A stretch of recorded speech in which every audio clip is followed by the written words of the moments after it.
Hello, hello. I hope you guys can hear me well. If you can hear me, please let me know. Before we start the stream, I'll just ask you one thing. Which opening would you like us to prepare?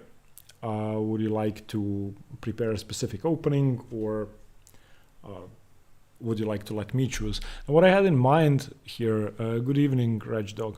What I had in mind was to show you guys how I prepare for openings and what I do. So I'm going to be using Lee Chess and I'm going to be using Chessbook to prepare. And hopefully it's going to be useful for you guys. Hi, Andrew. By the way, again, Mora Gambit. I can choose. Okay. I mean, there are many things I'd like to prepare, but I'm guessing we can start with something simple because I want to show you the process and I want to make sure that you can follow me easily. So when I want to prepare a new opening, what I usually do is, well, firstly, let's say I'm preparing an opening with white, and let's say I'm a d4 player. Are you guys mostly e4 or d4? Just let's vote e4 or d4. Just let me know. So let's say I have the white pieces and I'm trying to prepare against a specific defense. I'm going to try to find holes in that opening. Thank you very much, Omar, for the donation. I'm going to try to find holes in that opening, and I'm going to try to find interesting lines I can exploit. E4, Scandinavian, E4, E4. Okay, then let's do E4. We're going to be doing E4. Wow, one D4 player? That's crazy. B3? That wasn't an option. Okay, D4, D4, knight F3, D4, C4. Now the D4 guys are coming in. Okay, now I have no idea who's winning. This really is like 50-50. Let's do a poll, actually. Wait. Let's do this. Start a poll and let's say E4 and let's go D4 here. Which one? Jesus. Okay, start poll. I'm guessing this should be working now. Okay, so thanks very much. We're gonna see. So what I do is I try to find interesting lines first. I don't care which opening you guys chose. I don't care whether we're doing E4 or D4. Our plan will be to try and find interesting stuff we can exploit during a tournament game. Now, I'm not talking about online chess. In online chess, there isn't really that much one can do to prepare. And for tournament chess, you have to be prepared, firstly, for your specific opponents, but you also need to have a very solid repertoire for tournament first rounds and so on.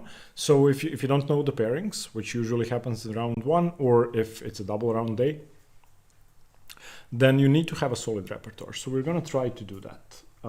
Let's just see. I'm going to vote on my other laptop. I'm actually voting for E4. And I can see it here that E4 had won the vote for now. Like it's 58% E4. So let's just start with E4.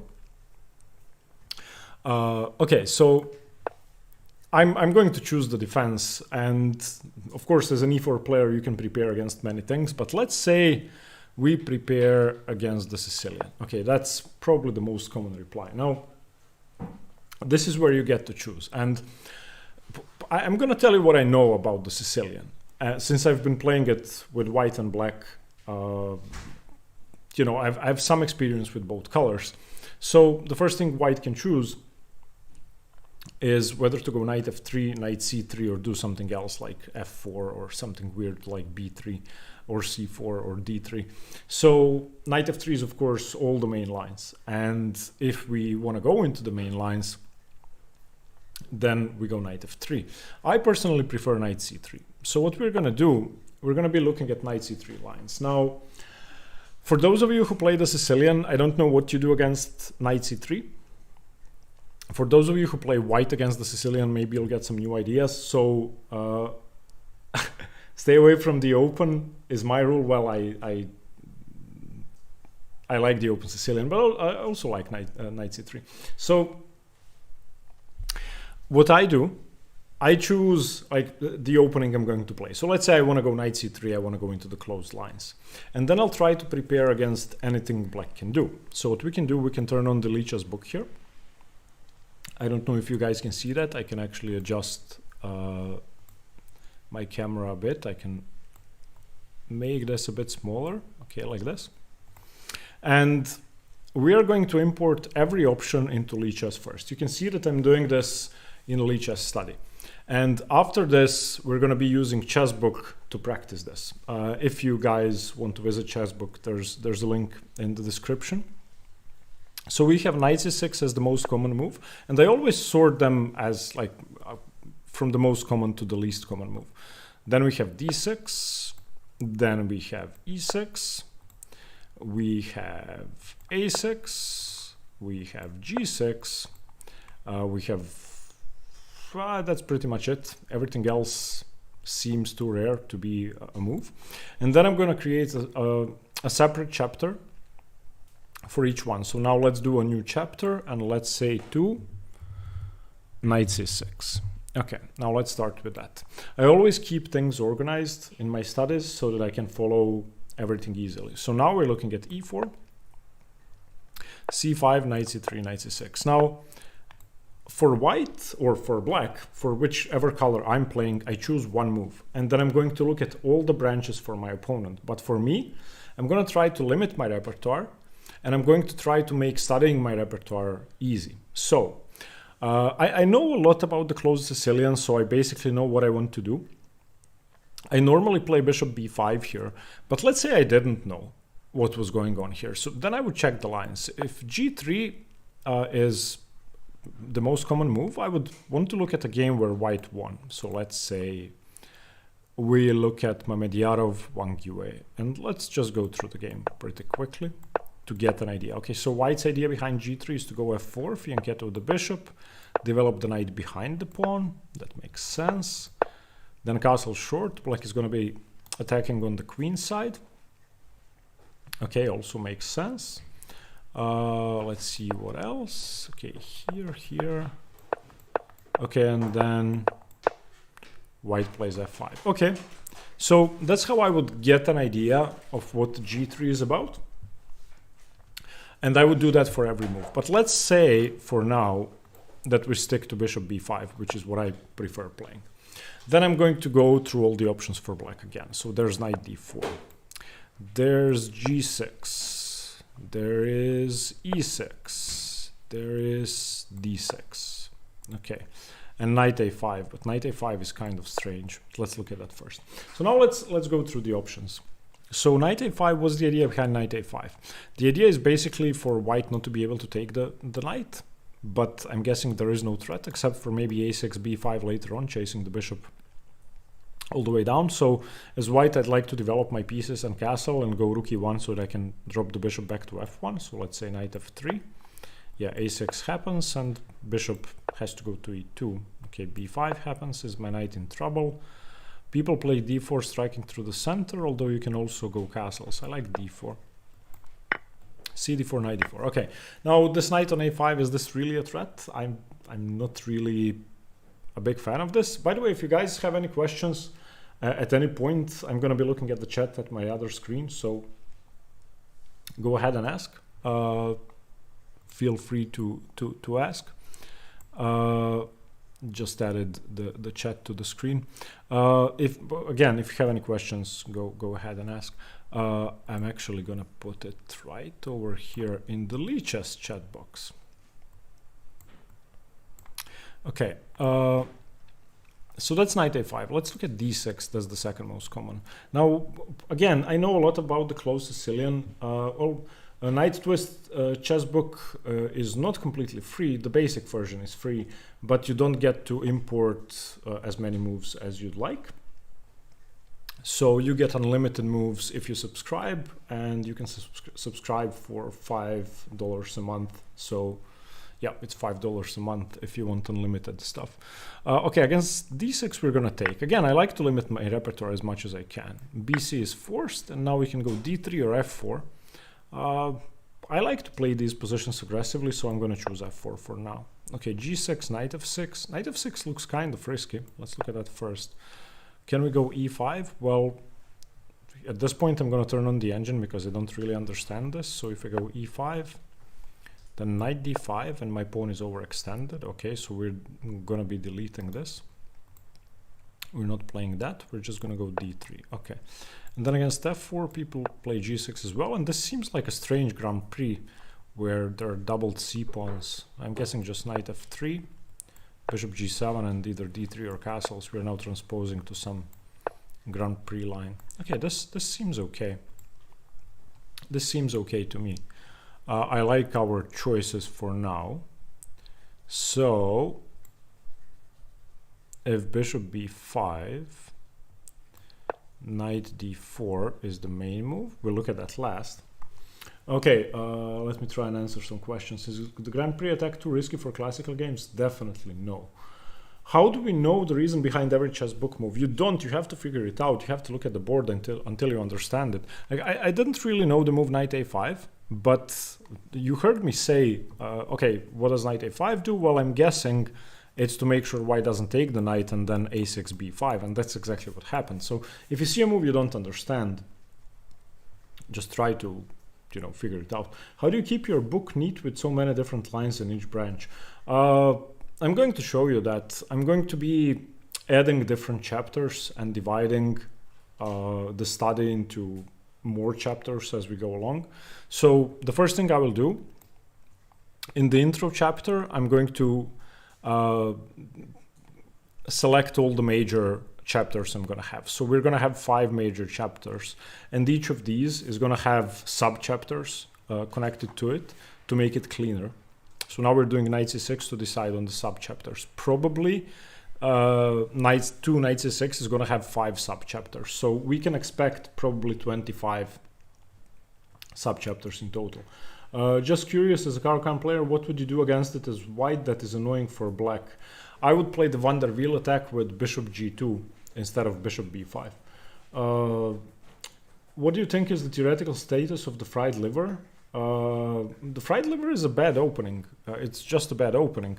Let me just pull this up real quick. So if e4, e5, knight f3, knight c6, bishop c4, knight f6 here.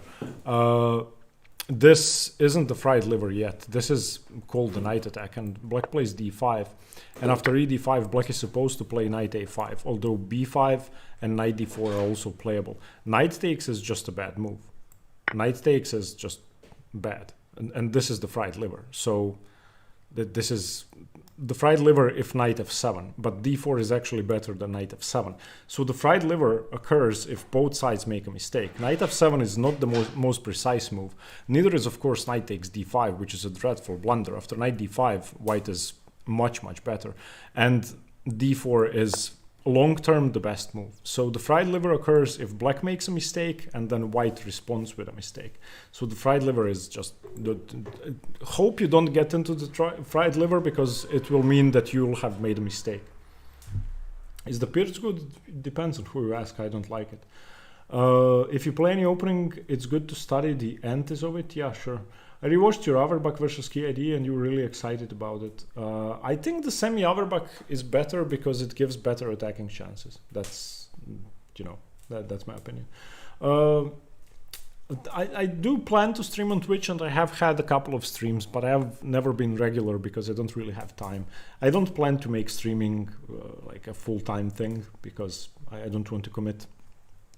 If you can imagine, like, I'm playing 3 tournaments in a row, I'm not going to be streaming for a month. So yeah, that just wouldn't work. Okay, let's get back to this. So we went over knight a5 and d6. Okay, against e6, let's see what the book says. Again, we take. Now, what's wrong with d takes? Well, they don't play d5. So in most lines, they're gonna go b takes. But let's just learn what to do against d takes. Why is this so bad? They don't have d5. So we can go d3 or f4. So yeah, these are normal Grand Prix ideas. Let's say f4 and let's say knight f6, d3. Okay, same ideas. Okay, good. Now again, let's limit our repertoire to something simple. So let's say f4 again. Now they do have d5, and this is one of the main downsides of the closed Sicilian, where they play bc. Now if this is taken, there's really no trouble because they get these doubled c pawns. So knight f6, knight f3. This all seems normal. Bishop a6 is kind of annoying because we cannot castle. If we castle now, we lose to takes. Okay, so e5, knight d7, castles. This seems okay. Did black have any ways to deviate? Instead of bishop a6, bishop e7. Now I assume we can castle. Black castles. And now if they go bishop a6, we can just go rook e1. Okay, that all makes sense to me. And now we just transfer the queen to the king side. I like this. This is nice. Okay, so this is what I'll be doing. Averbakh versus King's Indian or Taimanov versus Benoni? What's the Taimanov versus the Benoni? I'm not sure. Which one is better for studying, middle game, opening, or end game? That's not really a good question. You should study all three stages of the game. We can get 2300 rating on the board in 1 year if you're 2500 online, because playing much tournaments takes too much money. I don't know. How to remember opening that have so many lines that look similar to each other like QGD? Well, we actually chose a more complicated opening to cover. We chose the closed Sicilian, which is, you know, there are many lines, and the QGD has fewer lines that are tactical and complicated. So in the Sicilian, if you make a mistake, it's going to be game over. Okay, and then let's do g6. Again, we take. Now they take with the d pawn because they don't want to go d5. Because they want to play for the dark squares, but there's also b takes, followed by d5. This seems riskier. I'm going to limit our repertoire to f4. Okay, and let's just play aggressively. Knight f3 and d6. Okay, so in these lines, if they take with the b pawn, they don't go d5. So they're just trying to play a dragon without the c and d pawns being traded off. This seems normal. This is all okay. Queen e1. Okay, same plans. I like this. We're going for same plans, whatever happens. And again, let's stick to f4. And if you can see what I'm doing, I'm limiting my repertoire to setups I can understand. And oh, that's the Taimanov. Yeah, I like that. That's great. I just call it the 4 pawns. Do you play 960 chess? And I never have. I've played a couple of games online, but never really seriously, nor have I believe, played any rated games. Do you think the Knight of Sicilian is worth to study? The amount of theory for both sides make me doubt. Well, that's the thing. If you... Okay, I'm trying to find a good metaphor, but... okay, maybe the metaphor is stupid, but let's say you own a piece of land, and if you dig a meter deep, there's nothing there. You can get 1 coin. But if you dig 100 meters deep, there is a fortune there. So you can decide whether you'd like to dig 100 meters deep or 1 meter deep. And the same goes for openings. If you learn a simple system opening, you'll get very little return because people will know it, people will be well prepared, people will have a setup against it. On the other hand, if you prepare the Najdorf, or if you dig 100 meters deep, you'll be reaping rewards from that work for years to come, because if you've been preparing for a year and know the line's 20 moves deep, you'll be beating your opponents in the opening and they won't stand a chance. So your question is a tricky one. You can choose. Do you base your repertoire based on the time control? No, I don't care about the time control. I play the same openings regardless of the time control. So yeah. Okay, bishop g7. Again, knight f3. We're doing f4, knight f3, d3, so our setup is simple against pretty much everything. Castles or d3. Black castles, d3. Okay, now they have a couple of alternatives. They can go b6. I want to go queen e1 because I want to stick to the same stuff. If they go bishop g4, I think queen e1 is also extremely sensible. Knight e8, what does knight e8 do? Okay, so here's a move I don't understand, so I'm going to try to figure it out. Knight e8 frees up the f-pawn, frees up the bishop. So what does that mean?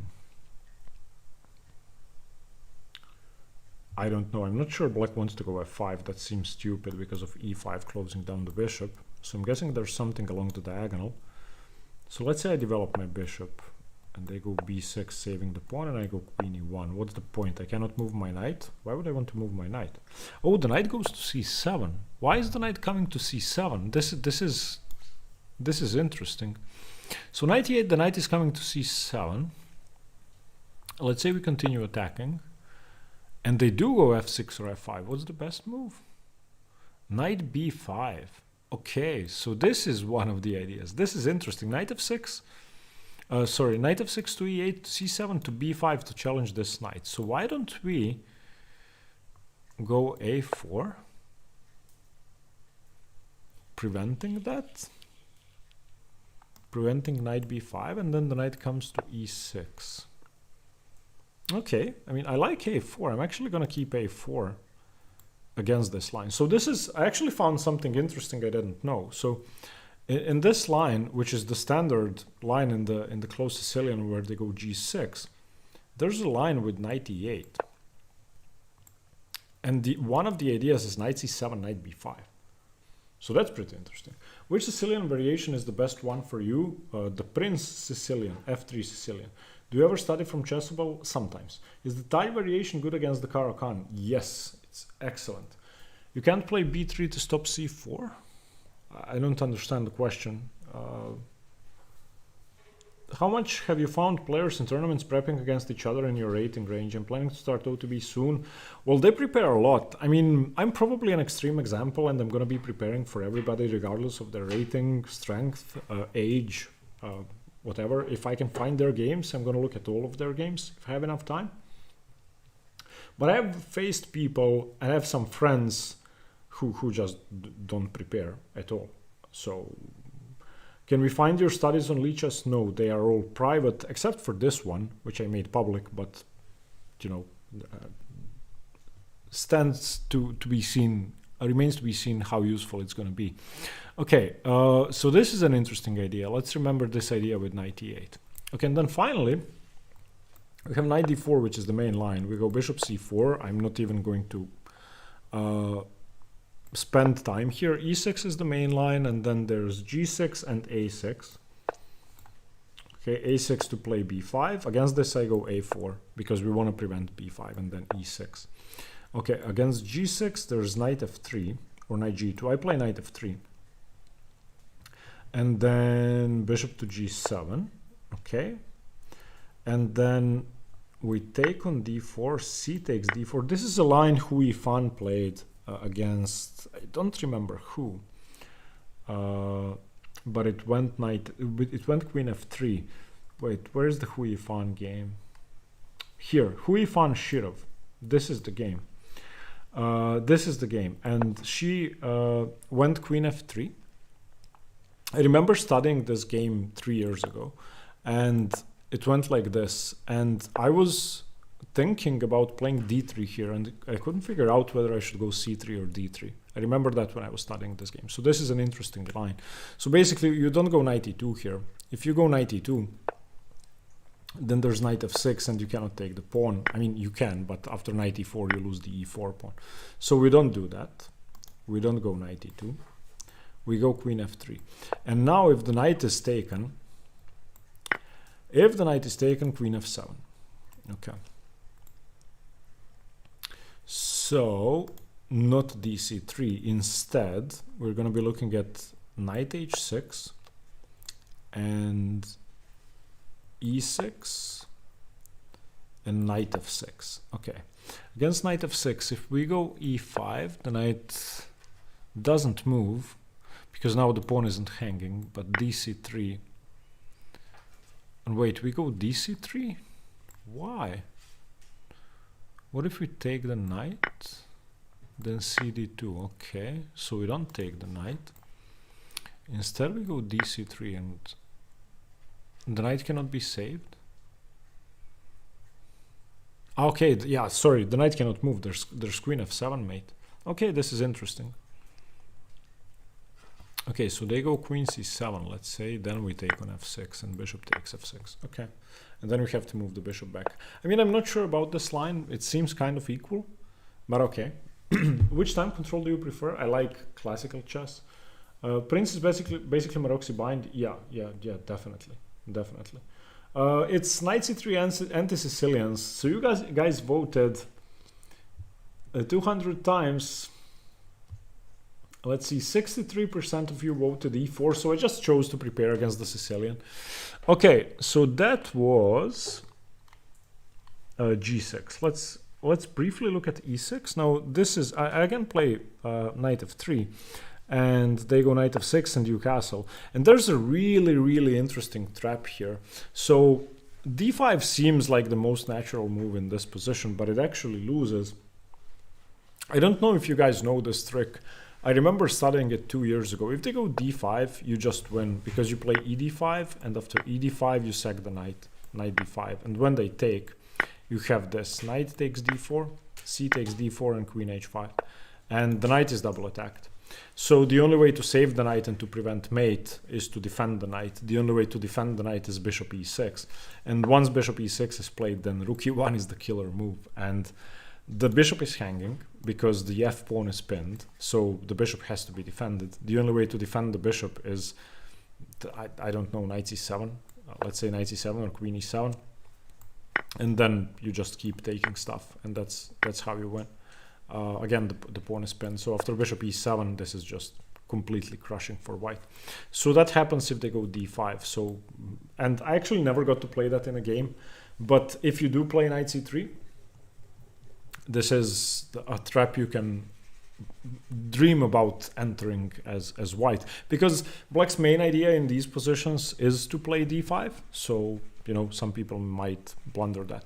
The main move is a6, so we're going to be looking at this. So a6, we go d3, they go b5, we go bishop b3, and now they take, we take with the a pawn, and this is the starting position, sort of.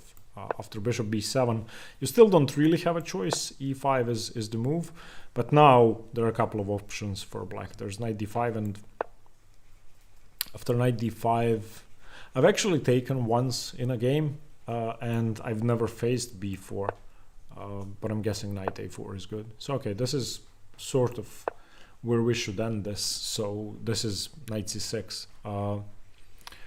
So this is what I do for each move. And let's continue with d6. So what I'm going to try to do when I prepare an opening, I'll try to create a skeleton of what I have to study first. So I'll try to create sort of a rough sketch of what I have to know by doing this. So now, again, we're looking at e4, c5, knight c3, and d6. Okay. So d6 doesn't seem as threatening as knight c6. I think this is a tamer way to play. And if you go f4, of course, you're in the mainline Grand Prix. Personally, I like the Grand Prix, so we're going to be doing that. So again, this imaginary repertoire is based on f4, so let's do that. They can go g6 or knight c6. Okay. If they go knight c6, we go knight f3, followed by d3. Now g6. I don't really like bishop c4. I like the idea of going a4 here, or one move later.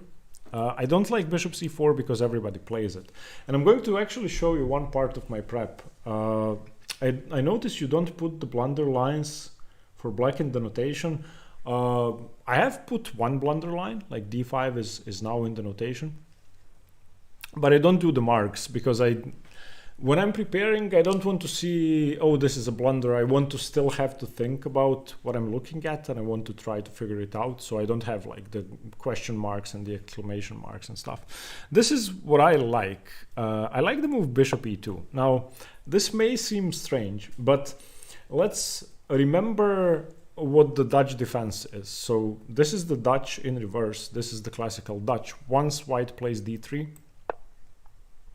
like this, then now we're in the classical Dutch. So let's say here, okay, so white is playing a classical Dutch tempo up, and I like this. I prefer having my bishop on e2 rather than having it on c4 or on b5, because everybody knows what to do against a bishop on c4 and b5, and I like playing the Dutch. So even though this is slightly suboptimal, I feel like it's a pretty dangerous line. So this is what I'm going to be doing. So let's say knight g7, queen e1, and again we have a standard Dutch plan of moving our pawns, and let's say king h1, rook g1, g4, and just a crazy attack, where this bishop is not only a good defender of the king, but it can actually take part in the attack by allowing your h-pawn to advance.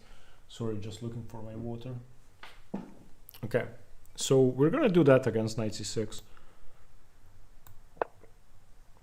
And if they don't go knight c6, we're again have the same choice. So we're gonna do bishop e2 again. I like that. And now we're in the same line. This is the same opening position. So I'm trying to find something that's odd, offbeat, but not unsound. Okay, and this is what I'm going to do. Do you know a good partner opening for the Evans Gambit against knight f6? Oh, I don't know. Hey, how are you? I'm good. Thank you for the question. Okay, so that's what we do against d6. We're just going to be playing a reverse Dutch, and I'm going to name that a reverse Dutch. Okay, just to make things easier. After this, let's move on to e6. Okay. So e4, c5, knight c3, e6. Now, what does this mean? E6 means that they want to go d5. Okay. I always tell people if f4, always to consider queen e1. Yeah, that's true. Queen e1 is always good in combination with f4. Is the English good? Yes, it is. I mean, every opening is good. You have to choose the openings you play based on what you like. I feel like asking whether an opening is good or not is not really a good question. You have to try the opening out, see if you like the setups, and then just go for it. It's like saying, are the Ramones good, or is Chopin good, or is, I don't know, Depeche Mode good? It's all good if you like it. If you don't like it, don't listen to it. Why do you prefer Lichess over chess base for openings? Well, I don't really. I use both, but I'm going to be using chess base when preparing for specific openings, and Lichess I'm going to be using to prepare my lines because it's just the cleanest interface out there, and it's extremely simple to use. Isn't the Carlsen line not so well known and sound? I don't know what the Carlsen line, sorry, is. Glad you've been streaming more. Thank you very much, Arach Nerd. Is learning opening theory overrated? That's what my FM friend says. Compared to what? That's the correct question. It has to be overrated compared to something else. I believe it definitely is overrated compared to studying theoretical endgames, doing endgame studies, doing very, very complex positional problems where the evaluation is 0, but you have choose between 20 different sensible moves. Yes, it is, because people watch opening videos, people look for opening tricks and go and are generally very shallow when it comes to chess study, and they barely scratch the surface. Now, if you told somebody who is 900 and who's fallen in love with chess because of Queen's Gambit, and who only plays the Scholar's Mate and I don't know, whatever Latvian Gambit, that he has to learn king and pawn endgames for a month to become proficient at theoretical endgames, then they would probably give up chess. So openings are overrated compared to doing actual work, but they're also necessary. If you cover all 3 segments of the game, then openings, especially for tournament players, need to be a very large part of your study. And creating a solid repertoire is absolutely necessary if you want to do well in tournaments. How do you learn tactics, endgames? Okay, for endgames, I'm going to show you a website I use. if it's online. Sometimes it's not. Okay, so I use this website. So I'll go endgame studies and let's say studies by composer, and then you just choose a person. This is really old and it's not a flashy website, but it's good. Let's say we go Samir Badalov, and then we look at his studies. Apparently this guy has no studies. Okay, let's do one more. Okay, studies by team. Let's say studies by team. So I use this for endgame studies. Castling is a team. Okay. Okay. What? Okay, I'm sorry for this now. It's, well, let's just choose a different composer. Maybe something's wrong with them today. Okay, now it's loading. So I use this, and I, of course, am going to cover the solution, or I'm not going to look at it. I'm going to set it up over a real board, and I'm going to try to solve it. And after I'm done, after I think I'm done, I'm going to check the solution. So I do this for endgames. Now I've covered basic endgames many times, and I've done all the theoretical endgames so many times, both alone, with training partners, with my students, that I feel like I'm pretty proficient at most of them. Still, I'll probably have a rough time mating with knight and bishop in below 30 moves. Maybe I will mess up the long side in rook and pawn endgames 1 out of 5 times. Maybe I will, I don't know, rook and 3 versus rook and 2, maybe I will not be extremely precise when defending. But most of them I'm gonna do well in. So yeah, I feel like I have to move on to actual problems. And okay, to answer your question, this is what I use for the studies. Now, the website is called arves.org. For tactics, I will usually be using a tactics book. So take, for example, Laszlo Polgar. Depending on your rating, you probably have 1,000 problems that are difficult enough for you to make it a challenging training regime. And take any book. I mean, I don't want to tell you what to do, but you can probably find many of those books online. And also you can find many hand-picked, curated positions from actual games that are tough and that aren't white to play and win, black to play and win. You can find, let's say you get Agart's books. You get Agart's books on calculation. I have one upstairs, Grandmaster Preparation Calculation. There are 350 or something like that problems in there.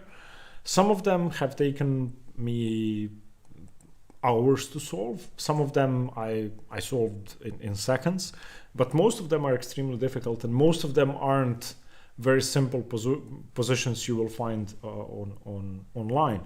However, if you don't have enough money to get books or enough knowledge to get books, or if you're a beginner, any online platform will do. You can use Lichess, you can use Chess.com, you can use Chess Tempo. I'm sure there are 100 other platforms where you can do tactics. Can you show us how to use ChessBase? No, not today, but I can explain what I do. I use ChessBase mostly when I prepare for specific opponents. So let's say I'm preparing against me. I'm going to type into the ChessBase database Stjepan Tomic, and then it's going to come up with all of my games, and then I'm going to prepare against me. So that's what I use ChessBase for. I also use it to store files, but that's a different story. I read a book on positional play now by one of Veselin Topalov's preparation partners. Okay, well, nice. Can just puzzles improve tactics? Well, yeah, I would say so. Does linking your Lichess account to Chessbook give password-sensitive data? I don't think so, but I would say no. I'm not sure. By the way, yeah, guys, visit Chessbook. We're going to go there in a second because I want to show you the second part of this. Let's actually start. Okay, so here's Chessbook. Let me just set this up a bit nicer.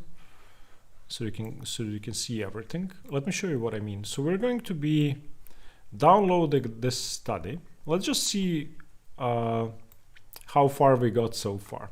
So what I'm gonna do, let's say the study is complete. I'm gonna go to Chessbook and I'm going to import my repertoire, because I usually don't import stuff by hand. Okay, upload, let's go to my downloads. Okay, so I've wait, this is my wait, we have to delete that. This is our white repertoire. We don't want to do that with black. Yes, delete my black repertoire. Back, white, more options, import. Let's import it now. Okay, so we've imported our white repertoire. I'll keep my whole repertoire, and now let's practice moves. Okay, everything that's due for review. Okay, so this is what I use Chessbook for. I think spaced repetition is a good way to learn stuff, especially if you're trying to pick up a new opening. So let's say in this case we're picking up the closed Sicilian. And let's start. We have to practice 68 moves. It's also going to suggest games in the opening for us to look at, and it's going to find mistakes in our online games. Let's actually see if I have any mistakes in the closed Sicilian. I believe I have played it. No mistakes. Come on. Okay. Let's practice this. Okay. E4. So we go knight c3. If I forget something, you guys have to. Yes, Chessbook sponsored me, and thank you, Chessbook, for the sponsorship. That's correct, Charcoal. I've been working with Chessbook for a month now, and they've sponsored several of my videos, and I actually like using it. So I don't think this should be intrusive for my audience. If you guys like it too, let me know. If you don't, also let me know. Okay, knight c3. We go bishop b5 against this. They go d6. Okay, what do we do? Do we go knight f3 or f4, or do we take? I think we take. Yes, because this was a transposition, and now I think our repertoire is f4. Now we can go knight f3 or d3. What's better? Let's say knight f3. Now d3 or castles. I like castling, okay, but I'm guessing d3 was our move. Okay, so we made one mistake. Castles. Castles. Now what was the move here? Was it queen e1? Okay. Okay. Wait, what? Okay, this is the line with knight f6. Ah, okay. Against this, we went f4 again? No, we didn't. We went knight f3, didn't we? No, I don't like this. I made too many mistakes. I made 3 mistakes already. Okay, the bishop goes to e2. Yes, we wanted to play knight f3 and get the rook to e1 and play bishop f1. Okay, d3 or castles? D3 or castles? I like castles. No! No? What was the move? Wait, what did we play here? I don't remember what we did here. Oh, we went d4. Okay, I'm stupid. Yeah, we went d4. Okay, continue practicing. Yeah, we went knight takes. Against e6, we took the knight. And then we went f4 and they went d5. And we went d3. And now we went knight f3. And now we went castles, and then we went queen e1. Okay, this we remember. What's the best way to play against the Rossolimo? I like g6. I like g6 a lot, and that's what I usually do. Is your repertoire chess mood inspired? What does that mean? What? Chess mood inspired? I don't know. It won't look at games it already has looked at, so if you want to find new mistakes from the same game. Okay, thanks, Marcus. Okay, against this we cannot castle, we know that. So what did we do? What did we do? Did we go e5? Yes, we went e5 and then we castled. Okay. Okay, so far we got 22 correct, 4 mistakes, but out of the 22, I'm guessing... Okay, some of them were like e4, c5. Did we go knight f3 or d3? When d3. I don't think it's relevant. I should have imported both lines. Okay, bishop c4. Knight f3 castles. Okay, yeah, this is the mistake line. And then rook e1. And then we take with the bishop. And then we take. Okay, so we punish that line. Now we're going to be looking at a6, I guess. Okay, a4. Okay, no, yeah, rook e1. What? d3. Okay, d3 and then b5 and bishop b3. Ah, gone. Okay.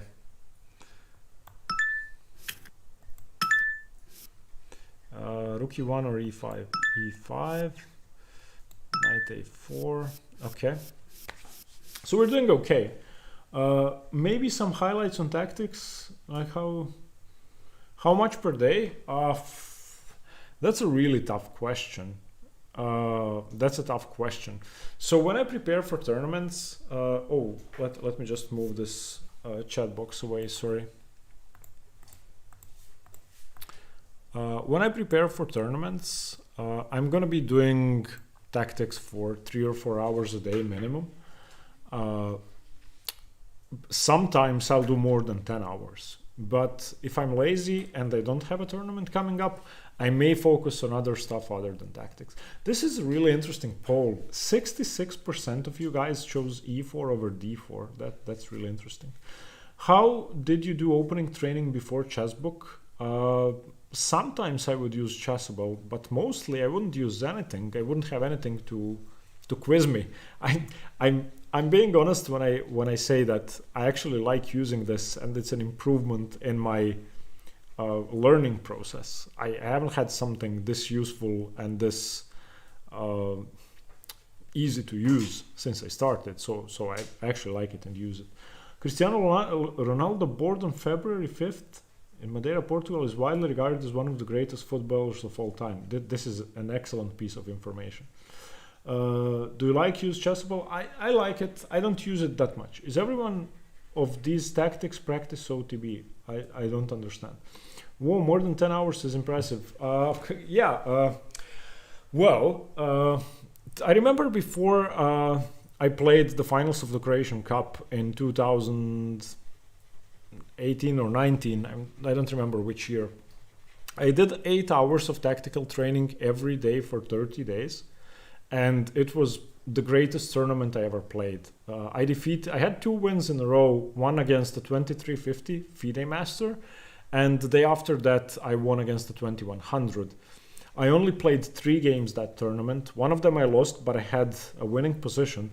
So I played 3 high-rated opponents, one of which was a FIDE Master, and I had 2 out of 3 with 3 winning positions. So there could be a mistake there. The statistical, the number of games isn't sufficient to draw a statistical conclusion. However, it motivated me to keep doing that. So, you know, if I had such great success, then probably I was in good shape tactically. So I believe it's similar to weight training or any other exercise. Basically, if you do it for a long time, then you're gonna get better. Okay, what did we do here? Did we go f4? No, I think we went knight f3. Did we go knight f3? Yeah, we went knight f3, and then we castled. No, we took and they took, we went queen f3. Okay. And then we went e5 here. And then we took, because they cannot move the knight because f7 is mate. And then we took. And then we played bishop b3 because the bishop is hanging. Okay.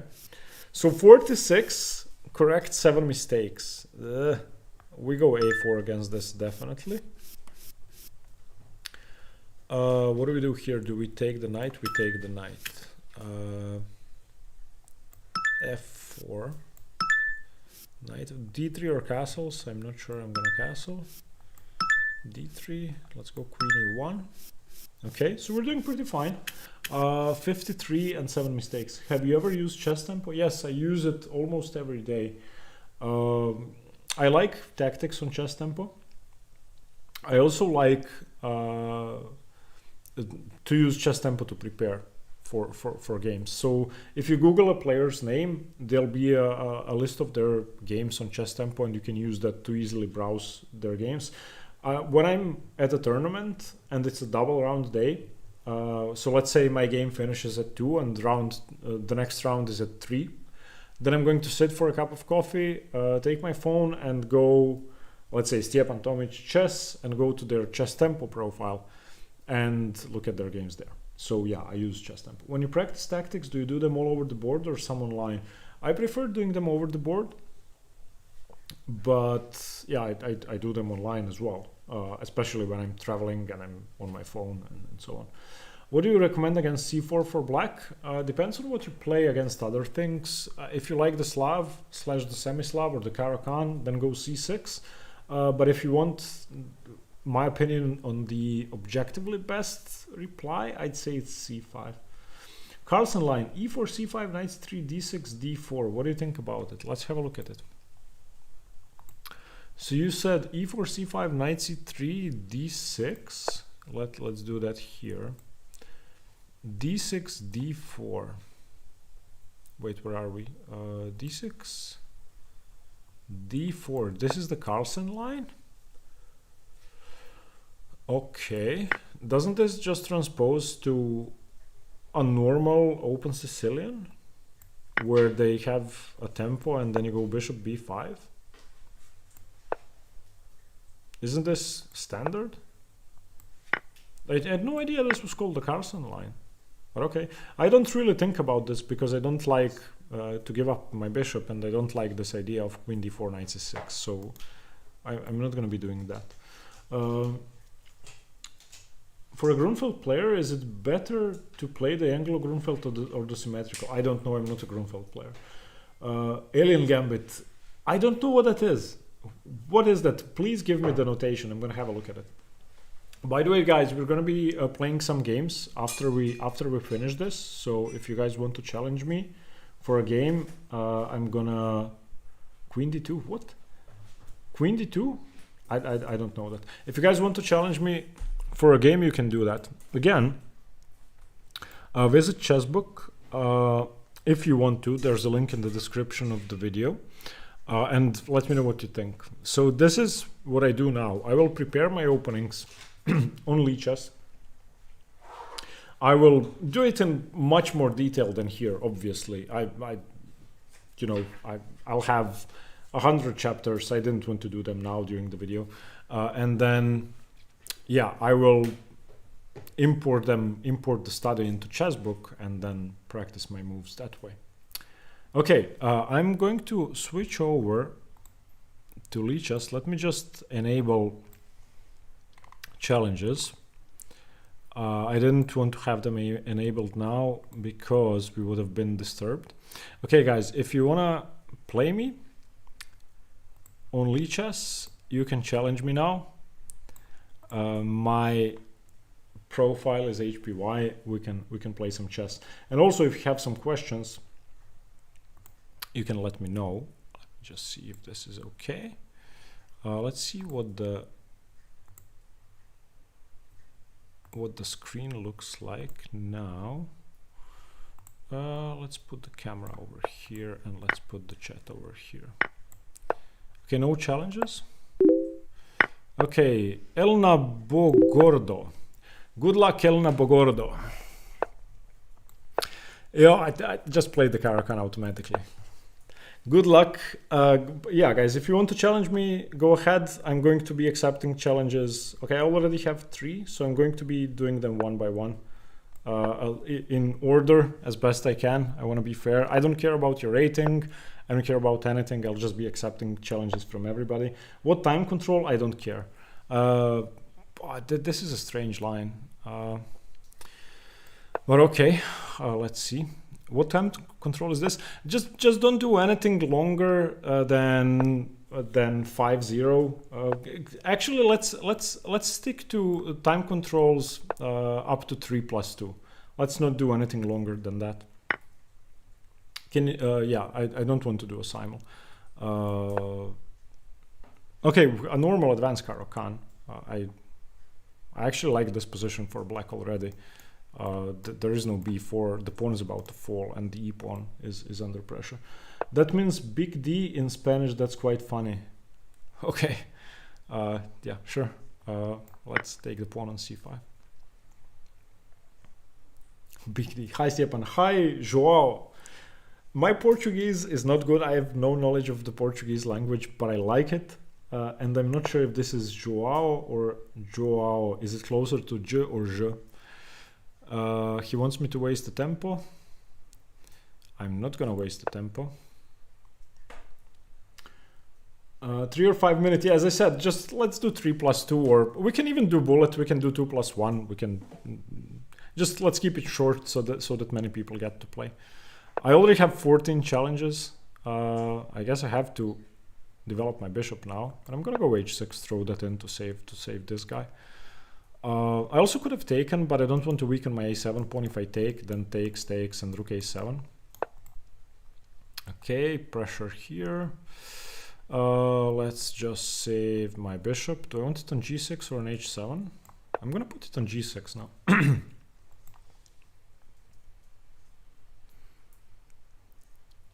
Okay. Is the second... Okay, je. Okay. Good. Finally, let's develop the bishop. Aren't you underrated online as compared to your FIDE rating? Well, I don't really play Blitz online. At least not wanting to increase my rating. I don't really care about it. And I don't remember playing a game on this account in a long time. No, I just blundered knight e6. So knight c5, bishop c5, knight e6, fe6, and bishop takes. Ah, I blundered. Knight c5 wins a pawn. Unless I can throw in... No, okay, he didn't see it. Good. He didn't see it. Okay, let's take here, actually. I don't want to be hanging the e6 pawn. He took with the knight, that's interesting. Do we grab this bishop? I think we do. Let's go knight e4. I hung knight e6 again. Why did I hang knight e6 again? Okay, Elena Bogordo, if you're watching the stream, please don't take on, take on e6. But I shouldn't have said that. No! Rook f4 at the end of the line? Rook f4? What does rook f4 do? Oh, he just took on e6. I'm so angry. Why did I hang that?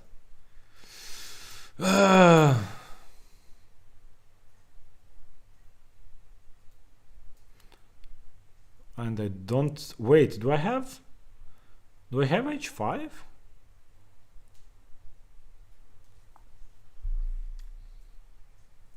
So h5, knight d8 takes, knight b7, rook b8. He doesn't have knight d6.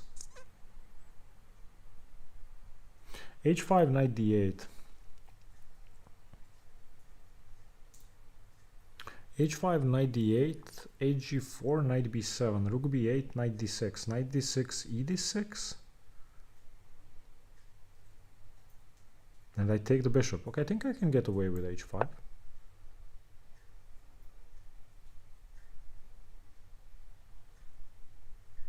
I don't know. Yeah, guys, I'm going to be looking at the chat, so please don't suggest moves. Unless the position had already been played out. Maybe h5 works. I think he has to take on d8, because otherwise I just win a piece. Because if, for example, queen h3, fe6, queen e6, bishop f7 is winning for me. Hey, all right, let's go. Is it okay to stick to e4 up to a certain rating? It's always okay to stick to e4. Just play whatever you want. Every opening is okay. Oh yeah, he can do that. That makes sense. That wins a pawn. Do I throw in knight g3? Probably.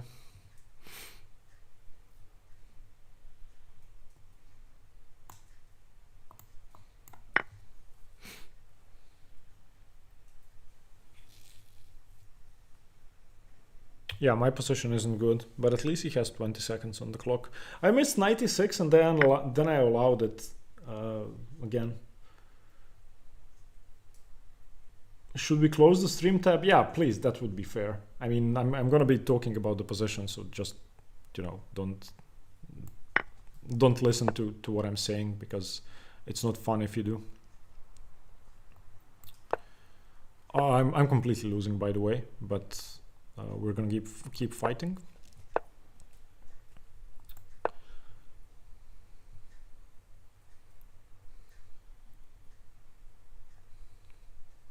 I'll try to create some weaknesses.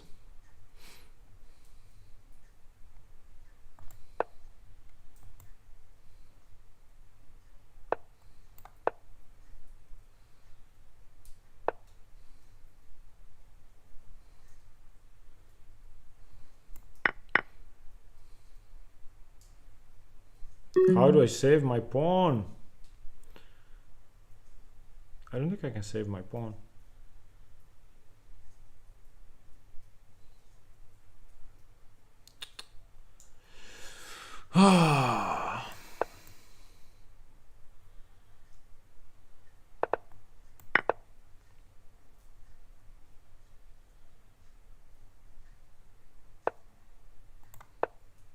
Why did I play b6? That's just such a stupid move.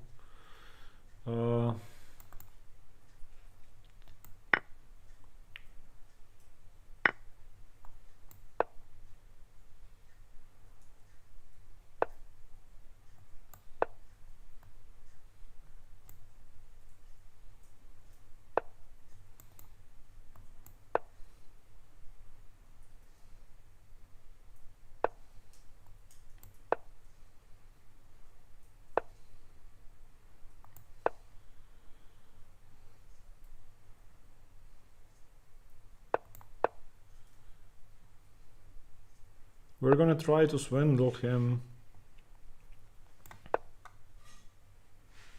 Ah, rook takes bishop. He had rook takes bishop there.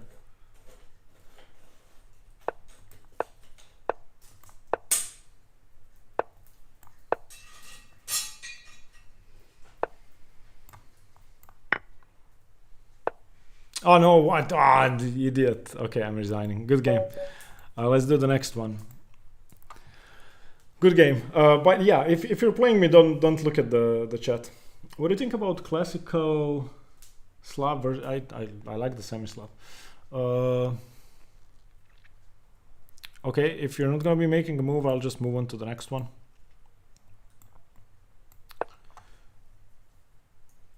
Good luck, Demir. Do I play the Roy Lopez as I'm willing to learn a whole lot of theory as I did? Yeah, just guys, if you're not gonna be making moves, I'll just move on to the next challenge. Good luck, ZK. Again, if you're playing me, don't watch the stream. And again, if you have any questions about my prep and about chessbook, go ahead, but that's basically what I do. I'm gonna be using Lichess to prepare all the lines, and then recently I started using chessbook to practice them. One of my favorite openings, the London in reverse. This opening is very low risk for black, and you can... I'm actually not gonna say a lot about specific positions in case my opponent is watching. Guys, please don't...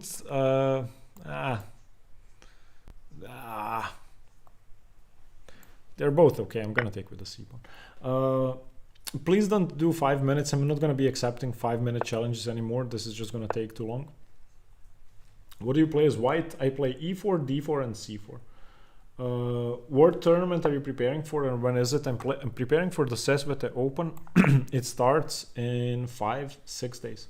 Do you maybe prepare the Semislav? I've been preparing the Semislav for 7 years. 7 years. And yeah, I'm switching to knight of 6 slowly but surely. I'm switching to knight of 6 instead of d5.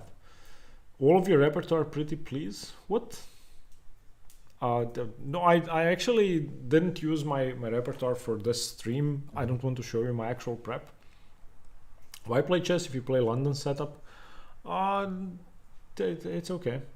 My current rating is 1968. Oh, this has to be losing. I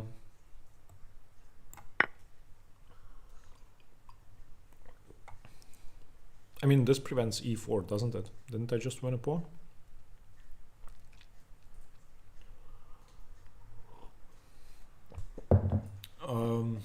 Ever play the Portuguese Gambit? I don't know what that is. Oh yeah, I do. Is that in the Scandinavian? Let's go here.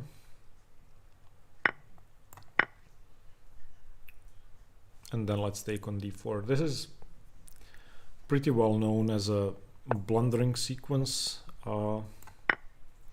Maybe I should have taken with the queen, but I actually want to go rook b8, but I don't have rook b8. Moron. At least I can grab the exchange. Again, guys, don't let's not do 5 minutes. That's pretty long. Best e4 opening.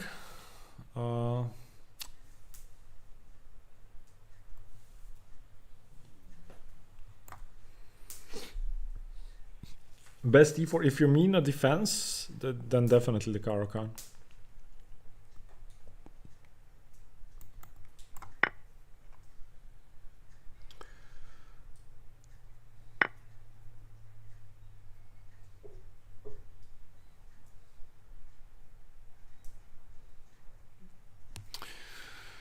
This position actually isn't so simple. So I'm gonna do this. No, I'm not gonna do that.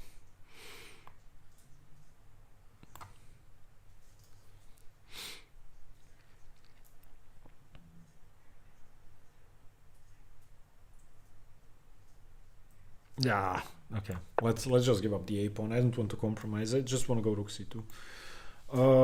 Italian or Spanish? I like the Spanish better, but I've played the Italian for a long time.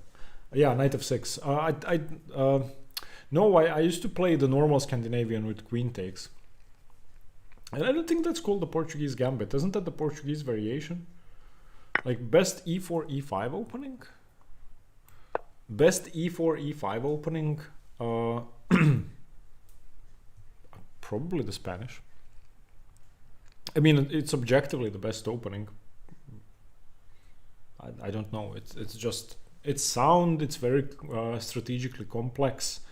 It's tactically rich. It requires a ton of understanding, and there are numerous lines you could enter and actually go wrong. I'm threatening queen d3 if he saves the knight. Also, I could have just taken because it's mate. If rook takes queen here, bishop, then here. I think this works. So this hangs the knight, but if I play rook b2, queen d1, bishop f1, bishop h3, there's knight g3. Okay, so let's just take the, well, let's actually take the queen and then take the knight. That's safer.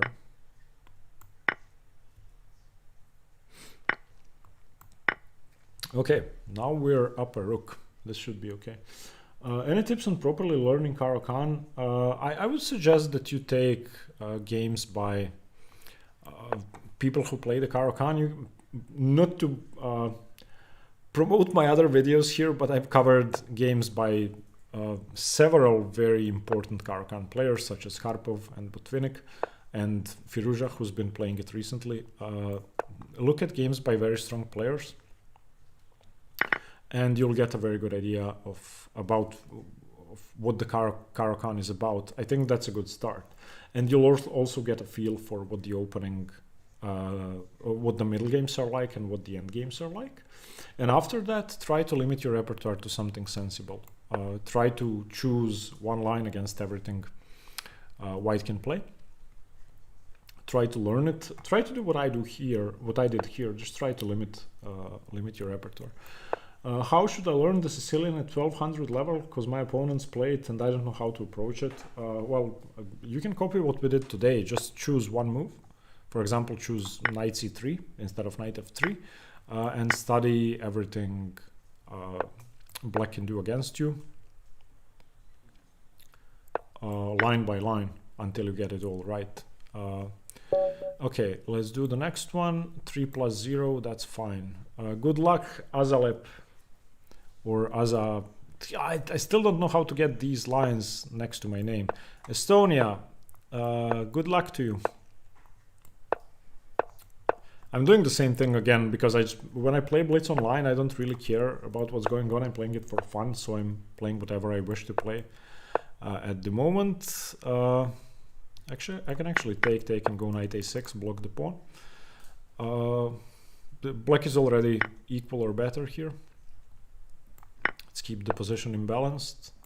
Save the bishop. Okay. If he okay. Nah. So if he plays rook takes, then I go bishop takes.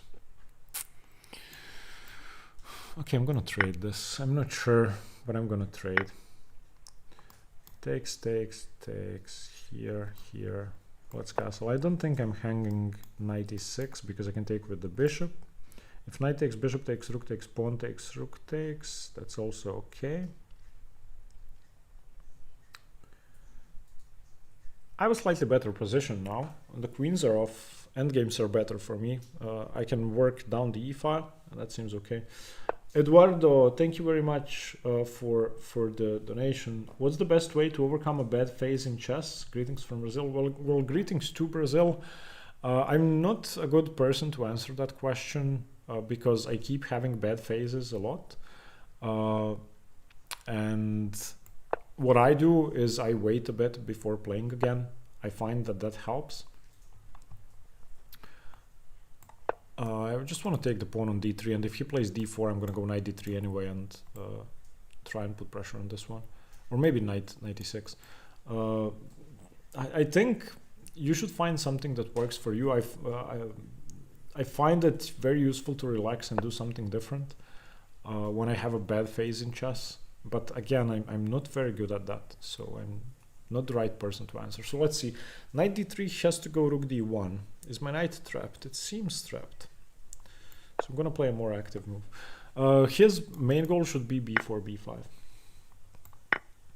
Harry, but they have a lot of moves. Sir, can you suggest me where I went wrong? If you're the one who just played me, I'm not sure I want to be doing analysis, or at least not detailed analysis. It will take too much time.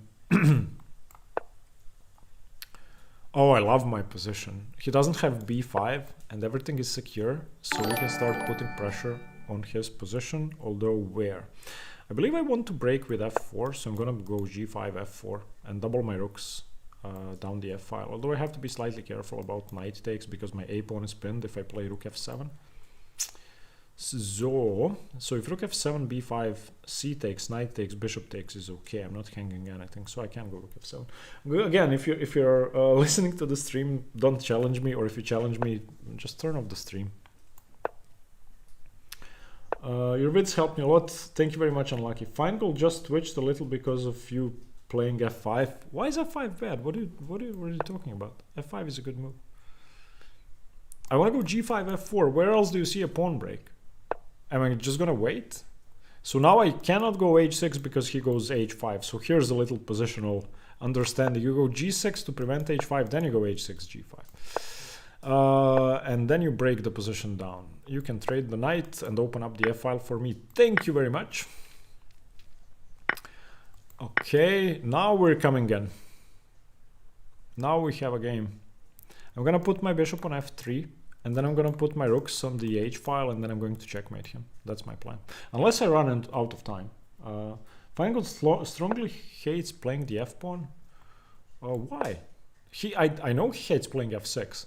Azalev, if you're listening to my stream and based on what you just played, I think you are, just please don't watch my stream.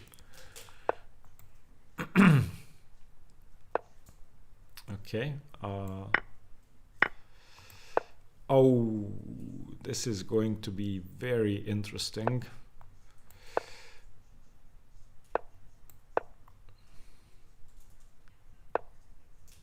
What does b4 do? b4 doesn't do anything.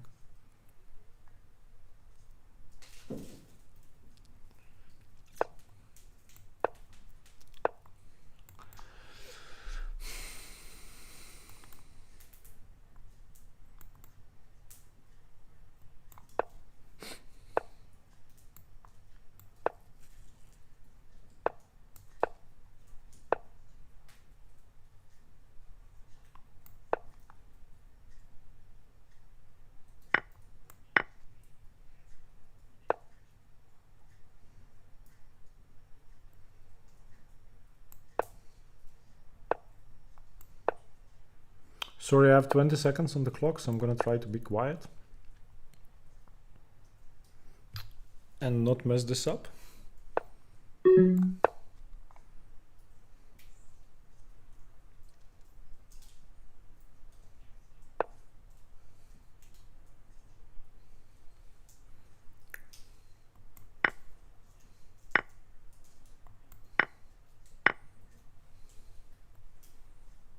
Is the king and pawn endgame winning? I don't think it is. Oh, maybe it is. But let's not risk.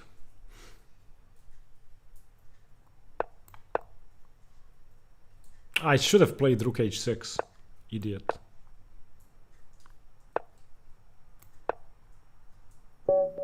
Okay. Just want to say that I love your content, Stefan. Thank you very much. I assume that this is winning, but let's actually see whether the king and pawn endgame was winning. I'm more interested in that. I think it is, because I get to play c5 and then I have a passed pawn either here or here. Let's just see. No, it's a draw. Okay, that's why I didn't go for it. It was too tough for me to understand in 20 seconds. Good luck, Dark Doorknob dude. Okay. I read something else at first. Also, I'm really terrible at rook endgames. How do you suggest I improve? Study rook endgames. There's no other way to improve. Again, guys, if you don't make a move immediately, I'll just move on to the next game. Okay, sorry, almost went off. What do we have here? Okay. Standard. Again, guys, don't play knight c3 in the Caro-Kann. It's not a good idea because you don't have a c-pawn to challenge my center with. This is roughly equal and black has already equalized, but the worst thing is that black has zero problems here because you cannot challenge this square. And again, if you take this bishop, you open up my rook. If you don't take the bishop, why do you play knight e5? You know, you can now go h4 and provoke some sort of concession here. Yeah. Okay, let's try to checkmate him.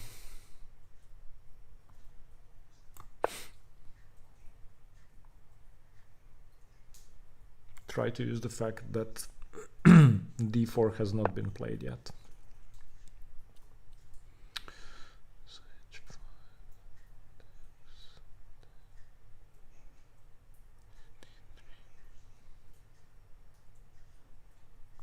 Okay.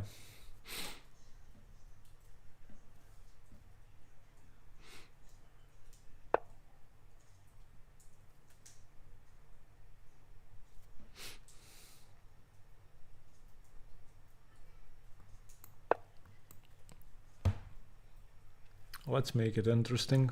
I didn't want to ruin my pawn structure. I found this more interesting. In a tournament game, I would ruin my pawn structure, of course.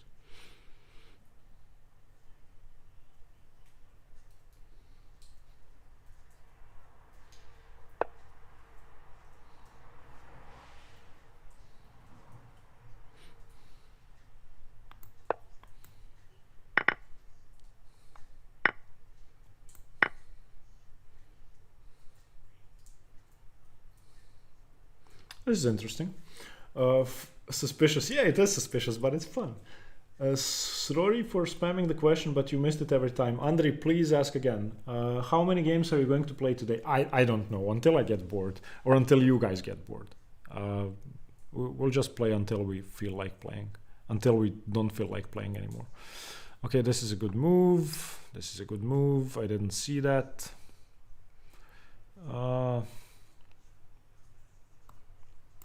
I guess we have to retreat. Do you think the Queen's Indian defense is better than the King's Indian? I like it more. I don't think it's better. I like it more. I need to get rid of this knight. This knight is very annoying. Although he's gonna go rook h1 now, which is also very annoying. And if I go d4, he's gonna go knight e4. Yeah, I should not have given up a piece, but okay. We have to spice things up a bit.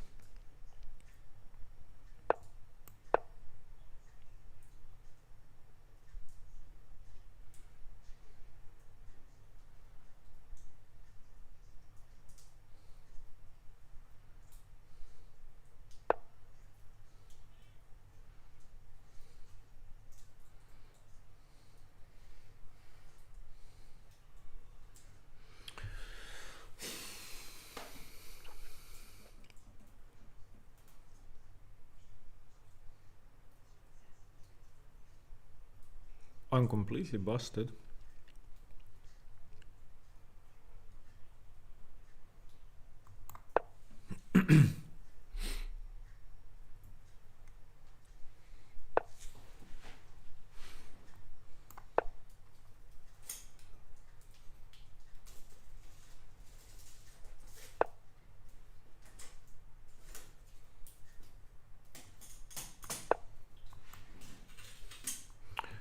But Netos, thank you very much for the donation.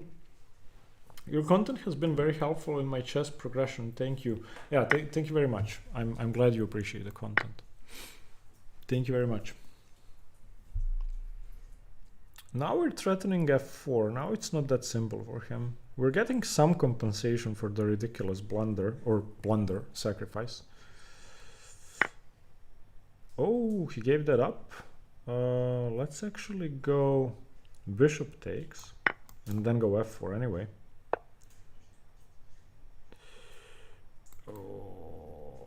Or can we try bishop h4 with a trick? Maybe. Let's try.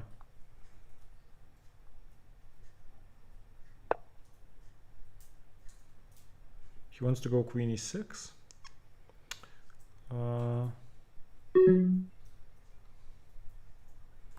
Yeah, okay.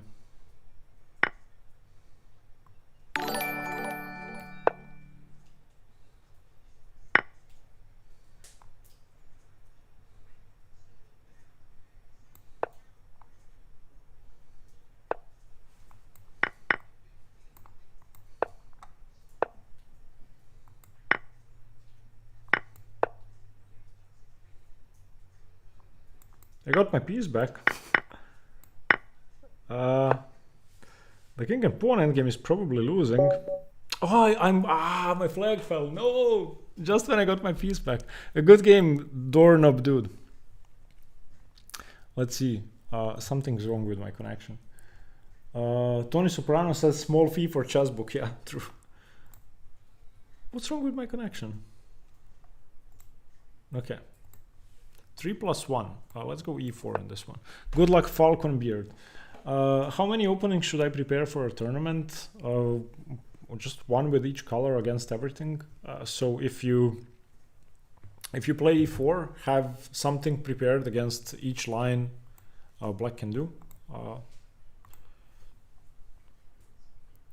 Good luck, Summit. Summit D. It wasn't a great game. It was a bad game. My favorite chess YouTuber, I'd have to say, is Daniel King. Although it used to be King's Crusher, but now it's Daniel King. I'm not sure King's Crusher does videos anymore. Maybe he does, but I haven't watched him in a while. And I find that Daniel King, or if you don't know him, the channel is called Power Play Chess. He's an English grandmaster. He does an amazing job covering master games. It's just what he does is priceless, and the channel is extremely underrated. Do you use only master database when making your lines? No. I go through everything. When I prepare my actual openings, I'm gonna use every resource I can get and spend a ton of time on that. I just wanted to give you a sample of how I do it. Yeah, time management, I didn't even notice that I was about to flag. Okay, we're playing the c3 Sicilian, the Alapin with d5. To be honest, I didn't even notice that I played the Sicilian. Now you see what I do when I play Blitz online. I just play whatever comes to mind. And that's why I don't care about my rating and don't try to get a higher rating or anything like that. Daniel King is great at covering complicated games. In a way, it's easy for... Yeah, definitely. He is so passionate. I mean, he's a grandmaster and he's a gentleman and he's well-spoken.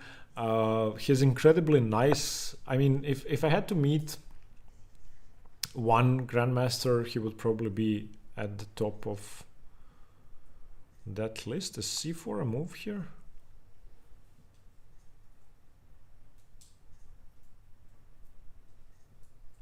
Or maybe d5 is coming now. Did I mess something up? Maybe. I don't think d5 can be played though. So that means that c4 is no good. What time control is this? 3+2. I'm not sure about c4. c4 is usually bad here. Although I will check after the game. Tony Soprano is in the chat. Yes, I know the man.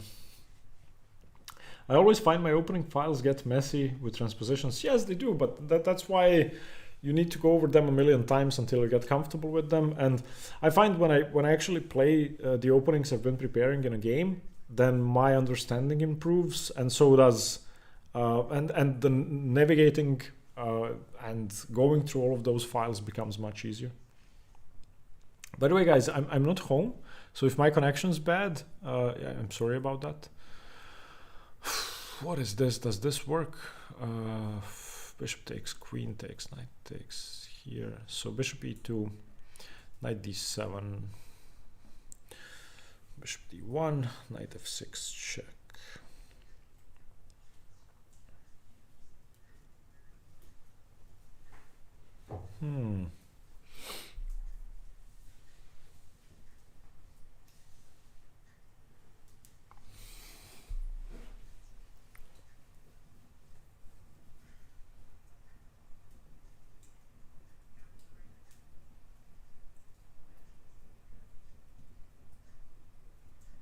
Yeah, okay. I think I'm okay here. So bishop e2. Oh, he didn't take on d7? Why didn't he take on d7? Now I can just take on d4. He should have taken on d7. That would have been interesting. I end up a pawn up. He has a rook on d1. But it would have been interesting. I think now I'm just a pawn up for nothing. Although I could be wrong. Hello, my favorite chess YouTuber. We have the same repertoire and style. Thank you very much, Hachmani. Or sorry about the pronunciation. Magdi Sherzad. Thank you very much. I'm having trouble playing against the English opening. What do you recommend against it? Either c6 or c5. Whatever you like best. I've been playing c6 recently, always. But I'm planning to switch to something else. I don't want to say what it is. But in most of my games, I'm not going to be playing c6 against c4 anymore.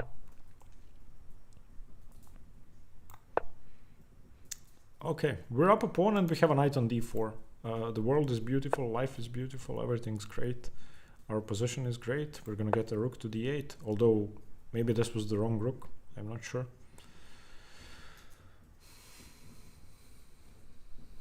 So now I'm looking at knight c6,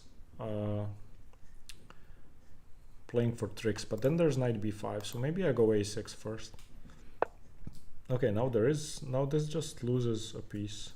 Oh no, there's no knight f6, because I take with the pawn.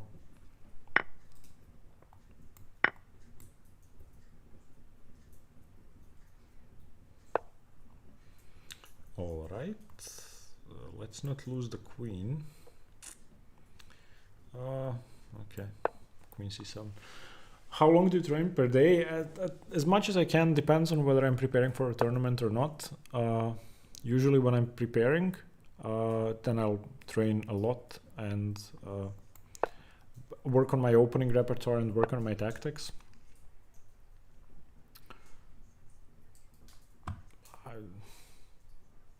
I mean, I don't have to take this, but I could take this. I don't think rook g4 is a problem, because I can just go f5. Or sorry, rook h4.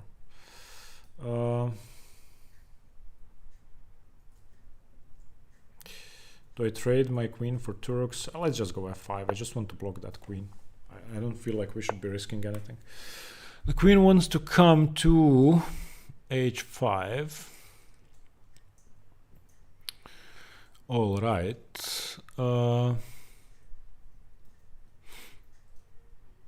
don't know. I'm just gonna prevent that. I don't want to allow the queen to h5. Now the queen is completely cut off from the diagonal.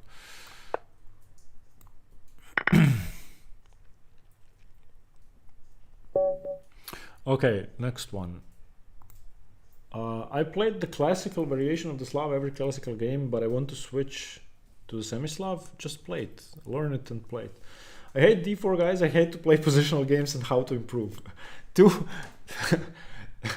How can you hate d4? How can you hate d4, guys? Do you hate d4 guys, or do you hate d4 comma guys? Were you telling us that you hated d4? Or were you telling us that you hated guys who play d4? In any case, d4, I mean, just need to adjust, find one system you like. D4 doesn't have to be positional. It could be tactically mad and completely unsound if you want it to be. You can play the Benko, you can play the Benoni, you can play the Czech Benoni, you can play the King's Indian. The Router Ninja, thank you very much for the donation. You've improved my gameplay and helped me truly appreciate this beautiful game. Thank you very much. This means a lot. Okay, now bishop f4 is the main move. This is the exchange Caro-Kann. Alhamdulillah, sorry about the pronunciation. If you don't know this, just play bishop f4 if you're listening to me. But now please stop listening. Okay, now you can go queen b3, and I'm gonna go queen c8. And now the move is knight d2, and then I'm gonna go e6, and you're gonna go knight gf3. But after that, stop listening. If you are listening. Not like d4 dudes. Okay, that's the worst of the two options. I feel d4 feels too slow and drawish for me. You're so mistaken. D4 is actually, in my opinion, more complicated, because in E4 openings you play against the French, or you play against the Caro-Kann, or you play against the Sicilian, or whatever else. In D4 openings you can switch to the English, you can switch to the Reti, you can switch from the Queen's Gambit to the Nimzo and vice versa. You can go from the Dutch to the King's Indian, from the Bogo Indian to the Dutch. There are so many things that could happen in D4 openings that I believe you have to be a much better player to understand all of that. So once you learn D4 openings, you'll have a great advantage over your opponents who don't have the same experience yet. This is an interesting position. I'm going to play a5 and try to checkmate my opponent. D4 seems toothless a lot of the time. Well, that depends on what you do. You can make it so if you want to make it so, but you can also make it very interesting and tricky. I'm going to castle and then chase the queen away with knight d7. And then I'm going to go b5. And then my opponent is going to have a pawn storm coming, and when he plays h5, I'm going to go g5. And we want him to take that pawn. Okay, now we're breaking through. There are two hooks in this position. I don't know whether I should take with the knight or with the pawn or take here. I think taking here might even be better. Or taking with the... there are so many moves here. But this prepares this and checkmate. Or although the knight can defend. The queen is just lost now. Queen b1. I'm gonna go b3. Oh no, queen b1 I'm gonna take on c3, I think. Oof. See what the Caro-Kann can do? This is the Caro-Kann. Woohoo! Did I miss knight d5? Maybe, I don't know. I don't know, I might have missed many things here, but it's still winning. You guys should take a look at classical QGD games. Yeah. Hello, Knights Tango Maniac. Or God forbid the London system. What? At lower levels, d4 is very drawish. Maybe. I don't know. I don't think any opening can be drawish at lower levels. People have no idea what they're doing. No opening is drawish at my level or even at FIDE Master level. How can it be drawish?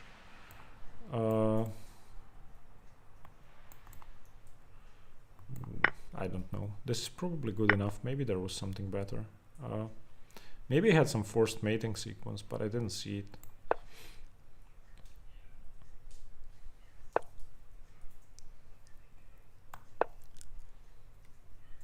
I'm just trying to cut the king off.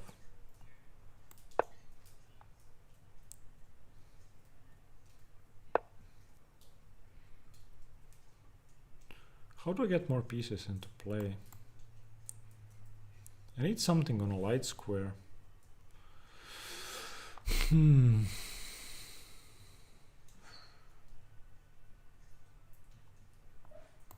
Yeah, I don't know. I'm not playing precisely here, but I assumed if you can hear something, that's my dog dreaming and barking in her dream. So sorry about that. Okay, trading pieces when material down.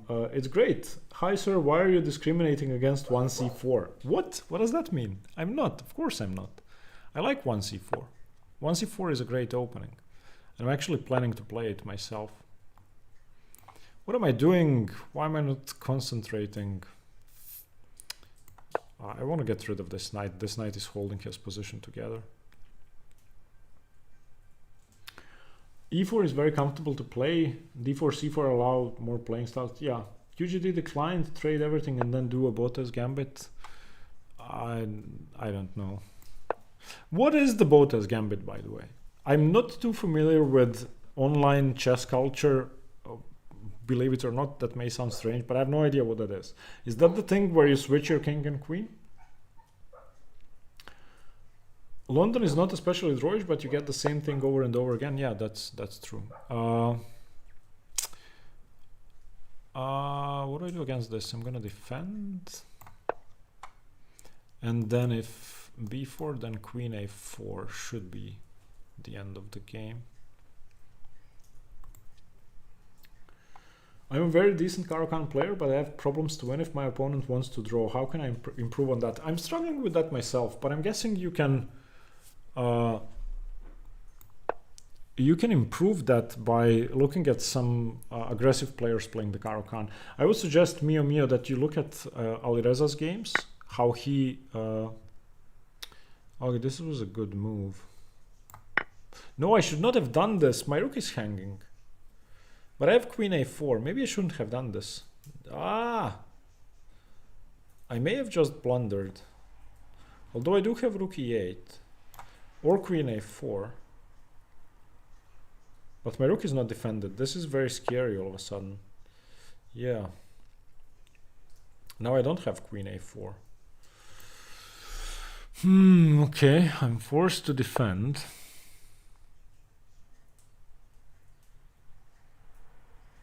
I should not have left my rook undefended. You really gotta catch up on your online chess culture, mate. Yeah, Botez Gambit is giving up your queen for no reason at all. Okay, excellent. No, I'm not aware of any such thing. Nor do I wish to be. But okay. This should be the end. I'm threatening rook e1. Okay, let's do the next one. Goal bound. Good luck, mate. You really got, yeah, I really do. I mean, I had mate in one. That's great. I didn't see it. Let's go c4. Whoever said I was discriminating against c4. Let's do it like Mikhail Marin. He plays this way. Early d5. Very good. But I'm going to stop it now, or try to stop it. Okay, let's go e4. I don't want to allow d5. Queen f1 was a move. Where? Maybe I had queen f1. I don't know. You guys have to realize that I suck at multitasking, and also I'm trying to play chess and answer your questions. So if I miss mate in one but still win the game, give me a break. Queen f1. Okay, I'm trying to visualize it.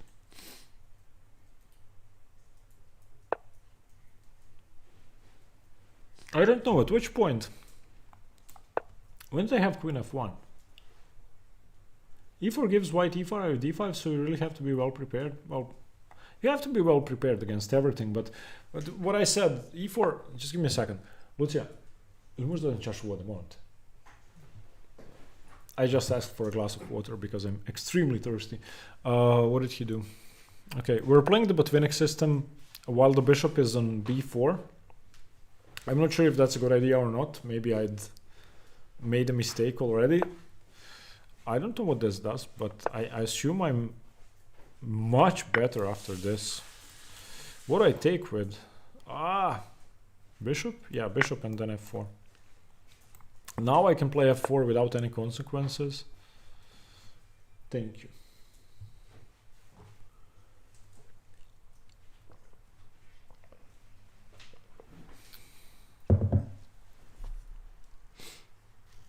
Do I just keep the position closed? Do I just take? I mean, I can take and then take. I mean, I can just win a pawn. Maybe there was something better, but if I can just take on e5, that has to be good enough. Maybe there was something stronger. I'm not. I've never seen what my opponent did here. I've never seen that before. I don't want to give up my bishop, so I'm just going to take this way. I still want to go f4. Do you think it's necessary for one's development to know e4 and d4 structures? Yeah, I think so. Although there are many great players who've only played one of those throughout their career. One example is Bobby Fischer, who played e4 in 99% of his games. And then there is Karpov, who played both in different stages of his career. He was switching between e4, d4, and c4. But then again, he was a genius. They were both geniuses. I don't know. One thing I can say is that I find that playing both has firstly increased my understanding of transpositions vastly and improved my understanding of pawn structures. I feel since when I started playing d4, my positional understanding improved significantly. Are your Lichess studies public? No. No. They are not. I just want to take this bishop, or I want to go. Okay, let's double the rooks first. I was looking at this, but he can just trade, and then I didn't want to allow rook e2, so I'm gonna go rook e2 now, and then knight f5 if allowed, to make sure I prevent rook e2. I tried the Catalan for a week, and it was the hardest week of my life. I feel your pain. I played the Catalan. Okay, I was on both sides of the Catalan at certain points. And it's a tough opening. It's just a tough opening. I mean, you have to know a lot of theory and you have to be tactically amazing to play it well. Milan, my friend, will beat me, I think, in 90% of our games when we get the Catalan on the board. I'm just taking this bishop. Knight f5 doesn't work now because my rook isn't defended. I'm not sure where this knight is going. Maybe it wants to recapture. Do I want to go e5? Because he's going to go e5. Yeah, I want to go e5. Because then next I may have bishop d4 followed by b4, and I get rid of the pawn on b7. But I'm gonna have to be careful about undefending this bishop. Now I have the bishop pair that's flying over the board, and I feel like my position should be good, but I need to transfer this guy to this diagonal to just break through the queen side. Yeah, I was afraid of this. Let's go bishop d4. And then let's go... Ah, this was a mistake. You just go rook d8. I'm gonna have to take. I should not have done this. This was a bad move. But this is still a bad piece, so maybe it's not such a bad idea. Also, he can just go knight b3. Wow, he should have gone knight b3 and after rook d1, rook d8. My god, I just blundered the game away. Ugh. This was so bad. This was so bad. Closing bishop, sir. I don't know what that means. Knight b5 was better maybe in that position instead of knight f5. Maybe. Maybe. I'm not playing well this game. This is just a bad game. This doesn't hang the knight, but it hangs enters to the 7th rank. So, let's just occupy the 7th rank. I'm also going to have to be careful about my back rank, so I may have to play bishop f3 at some point. Now let's pin that knight. Yeah.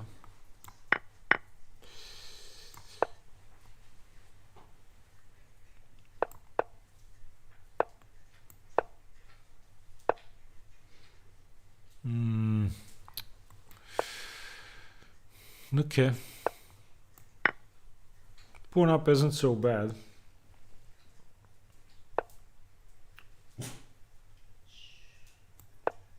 And again, if you can hear something, I have 2 dogs with me here.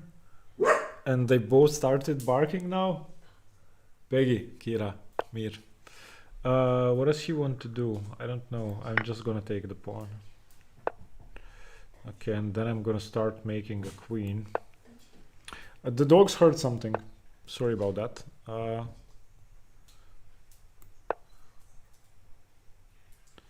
So there could be some dog noises. I'm a Catalan player for like 6 months and I haven't learned any theory and I have great success. Yeah, you can have great success with the Catalan. Why not? He wants to check me, so let's move the bishop away. So that on knight e3 we have king f3 check. King f3 attacking the knight. Okay, now let's fork these two. And let's... I'm sorry, my dogs are barking. And now Lucia is trying to calm them down. Sorry about that.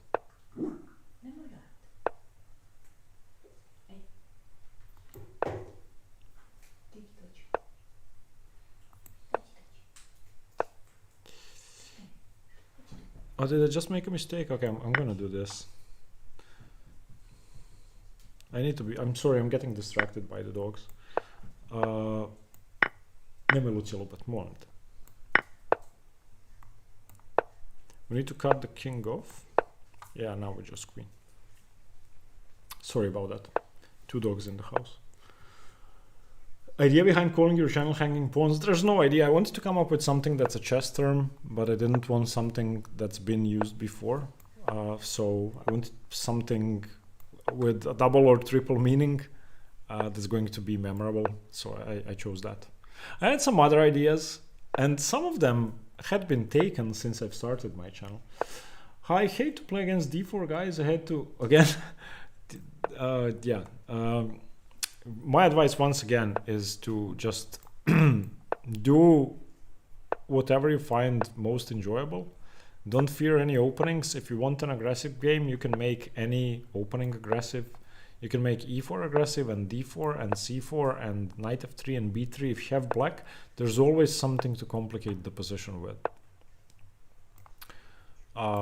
There's always a way. And you don't have to have a positional game if you don't want to.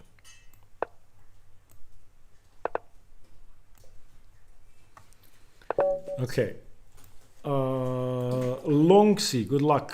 What did we play? Let's go knight f3 in this game. We're gonna play everything. How's your experience with your chess coach?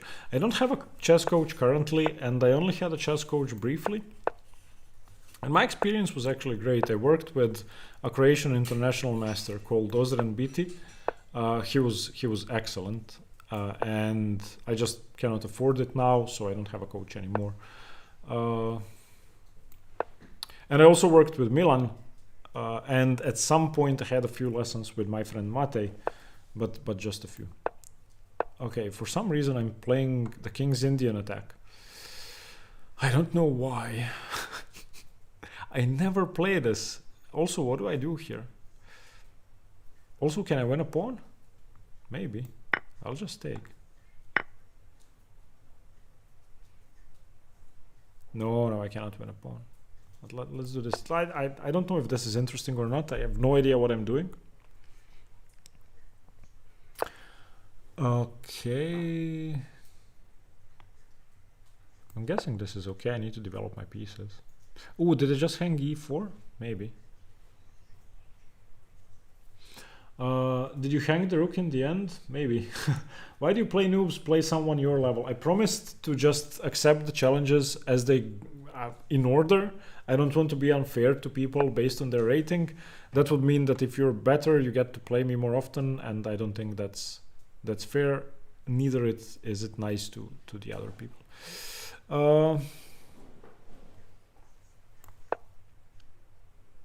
So I'll just keep accepting the check. Wasn't your rook hanging on rook b1 check?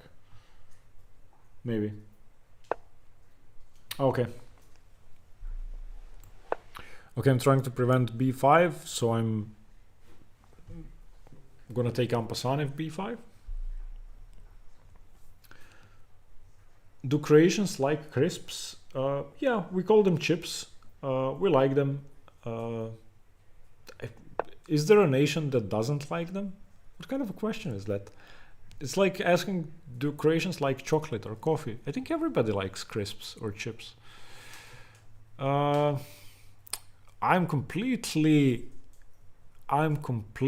out of my depth here. I'll just do this to get my other rook into play, and I'll just go c3 to guard these two squares and to prevent e4. And then we'll see what happens. He should go f5.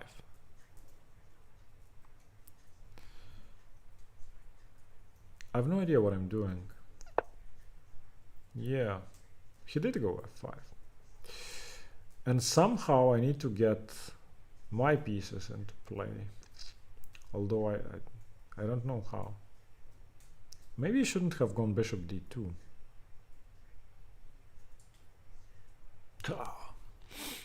Okay, I'm actually going to transfer this knight back to d2 and play knight b3 to put pressure on c5.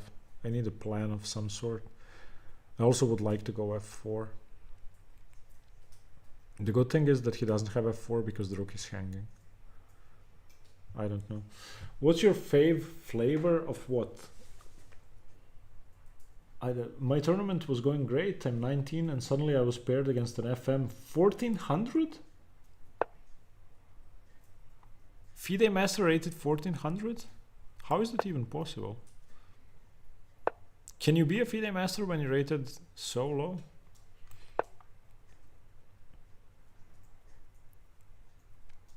I had no idea that was possible. I actually like my position now that I've transferred my knight to b3. It may seem like a ridiculous plan, but this one doesn't have too many squares to go to. When was your proudest moment? My game being published in Sportske Novosti, which is a Croatian newspaper. It was my game against international master Goran Antunac.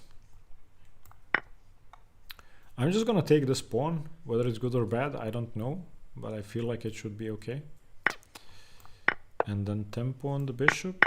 Let's get the bishop pair. Let's get the c pawn. Okay, my position's excellent now. I'm 2 pawns up and completely winning. No, and I just hung my rook. No, why did I hang my rook? Why did I hang my rook? I didn't think. Okay, stupid. Stupid. Okay, still, it's 3 pawns for a rook. I just didn't think about it being checked. This is ridiculous. No! No. Okay, I'm gonna have to unpin at some point, so I might as well do it now. Okay, we're gonna win this game. We're gonna win this game. It's gonna be okay. Uh,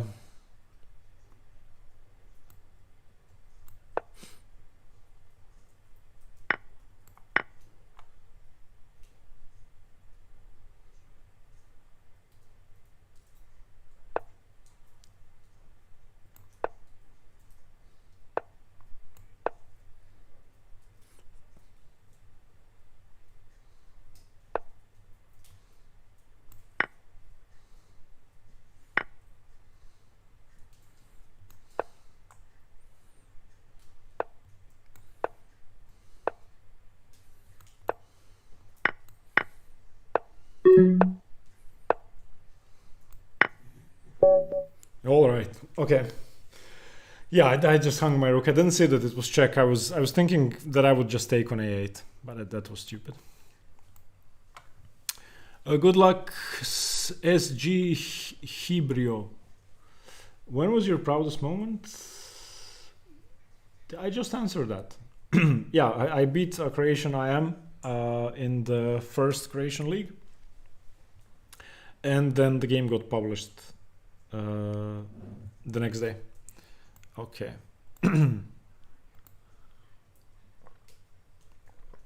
Pancakes. Good luck. Missed mate in one at the end? Maybe. I was just looking to get as much material as possible.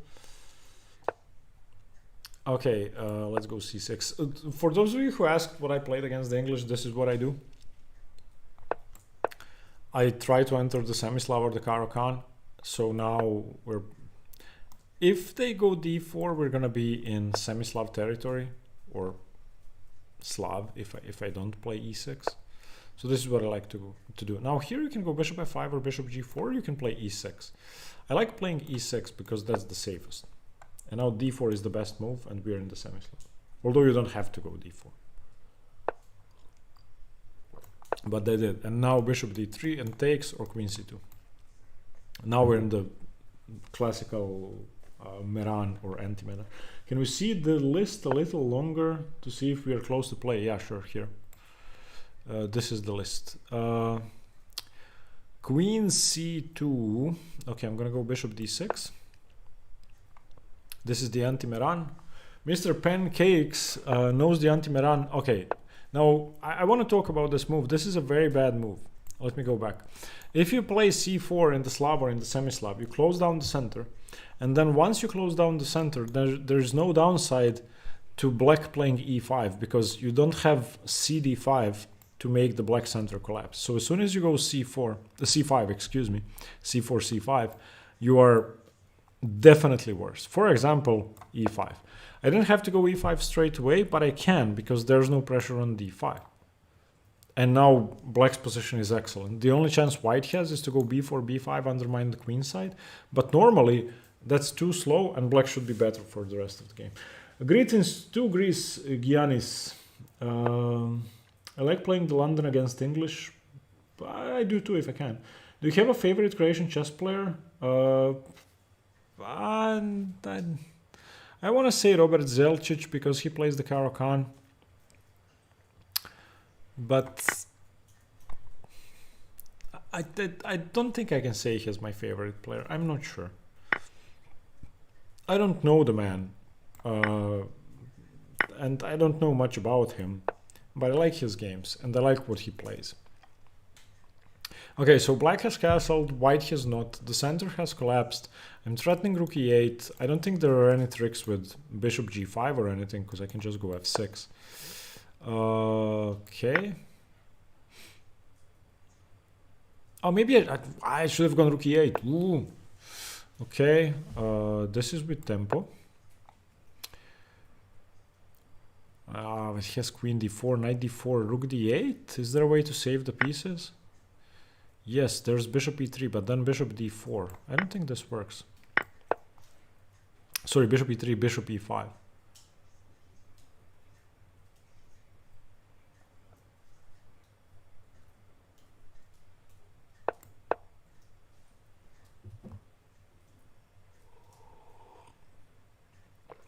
I think this is good. I'm not even up there. Yeah, I'm sorry. There are many people challenging. My favorite Croatian player is Agad Mator. Well, that's good for you. Uh, he's a great guy, from what I know. I've never met him in person. We have exchanged a few emails. Okay, pawn up. Can we do this to pin the knight? Yes, we can.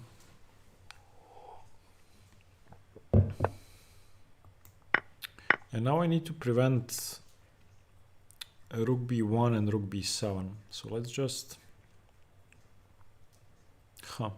let's do this. But I can take with the king. My rook isn't hanging. Okay. Okay, Stepan, greetings from Argentina. I want to play solo chess like one of my favorite players, Capablanca. What openings would you suggest I play? Just go d4, c4 main lines. I think that's great. I don't think you can go wrong with that. I actually don't know Capablanca's repertoire. I don't remember. What did he play? I think he went d4, usually.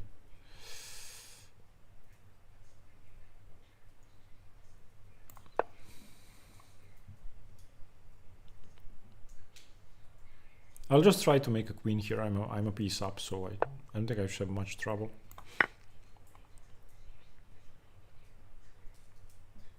Yeah,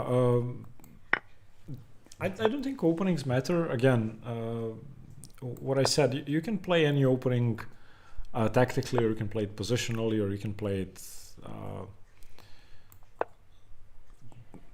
you can make any opening into what you want it to be, basically. If you play e4 and they play the Sicilian, it doesn't have to be sharp. If you play d4 and they play the Benko or the Benoni, it doesn't have to be sharp and crazy. It just doesn't. There are always safer lines.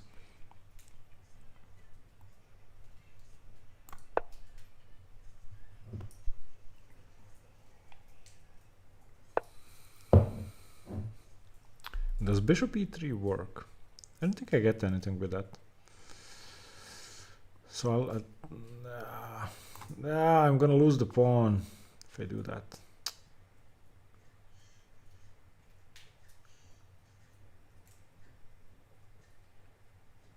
Okay, let's just push the pawn. If he goes rook d6, I'm gonna go rook e6 and just defend. How can I understand the subtleties of gioco pianissimo? Well, if you take many games by strong players, you should be able to deduce what the moves were about. Like, for example, there are many patterns with a6, a4 or a6, a5 in the gioco piano. And understanding them isn't easy, but if you... Did it just miss mate in 1? This was mate in 1. Jesus. Mate in 2 because he had rook d6. Okay, I need to start thinking. This was absurd. Okay, he missed it.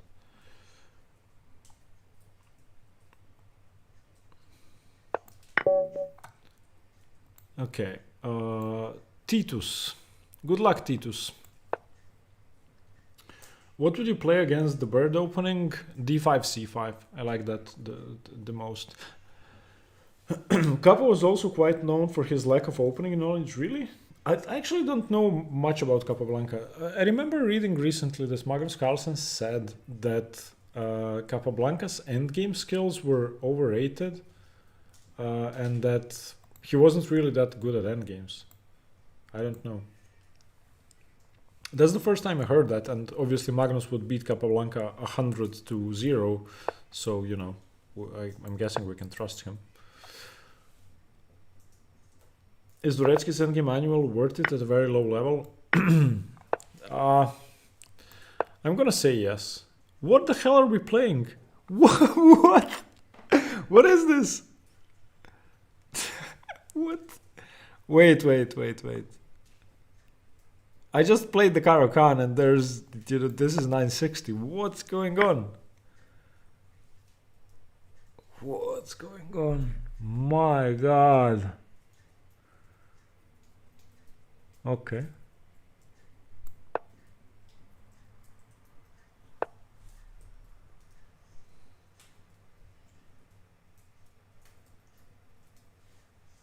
See how much I'm paying attention that I didn't realize it was 960 until move 3 or what? Can I take this?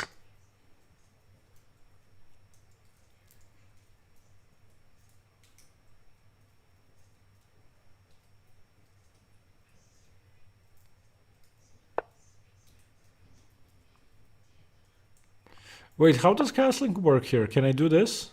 Next move? He's good. Ah! Let's castle. Okay, woohoo! I castled. Nice. This almost looks like a normal position now.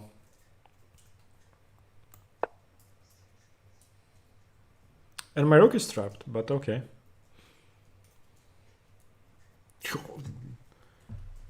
Do you create chapters in your files for every side variation? For every notable one. Not for every side variation, but if there's something important, then definitely yes. Yeah, that's great. A nice trick for over the board games. Just set up a random position. I'm gonna take with the f pawn and try to go for mate. This was bad. I should have taken with the h pawn, but I need to do something. I'm down the exchange. But I do have b6 and my bishop pair is opening up, so it's not all hopeless. And rook e1 or rook c1 hangs knight c2. Yeah, you always castle to b8 or g8 with a king. Okay, I did know though. Did not know that. I don't know much about 960. Okay, we're going for checkmate. It's not gonna work, but we're gonna go for it anyway. We get some compensation here, but we can also go queen h5.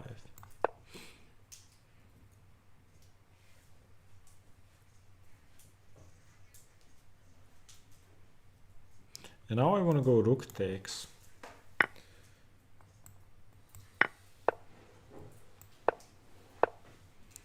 All right, you saw my threat. Let's get some luft.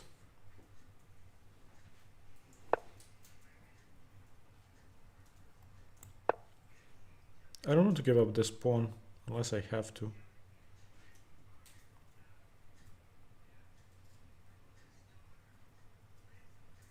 I want to go bishop b7, bishop c8.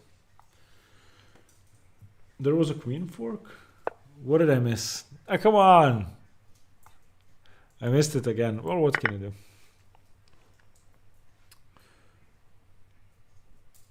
I need to activate my bishop. My bishop is bad.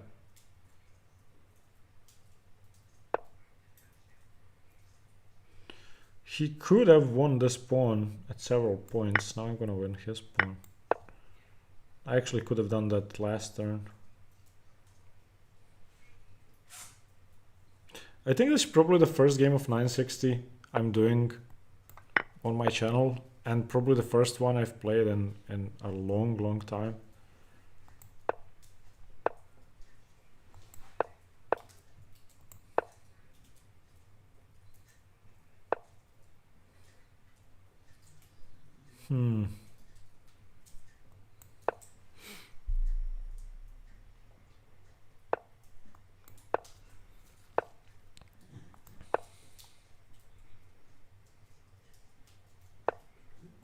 I have no idea whether I'm better or worse here.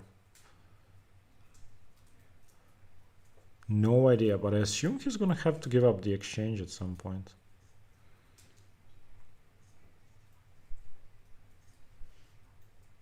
Because I don't see a way for him to win. If he wants to try and win, he has to give up the exchange.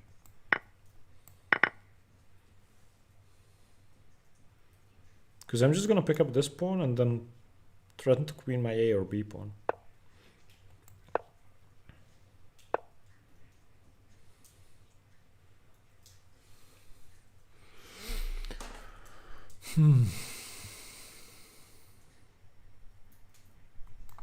Okay, let's try to do this.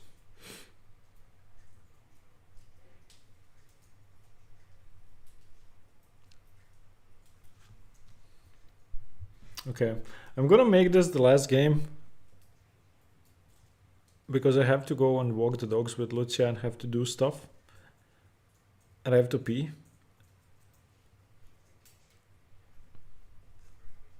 Let's do this. Let's trade. Because that way I can get my king up the board.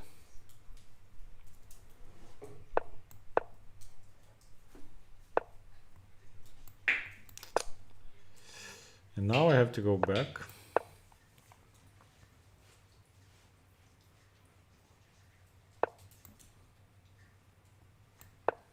At least I'm preventing this. So let's offer a rook trade.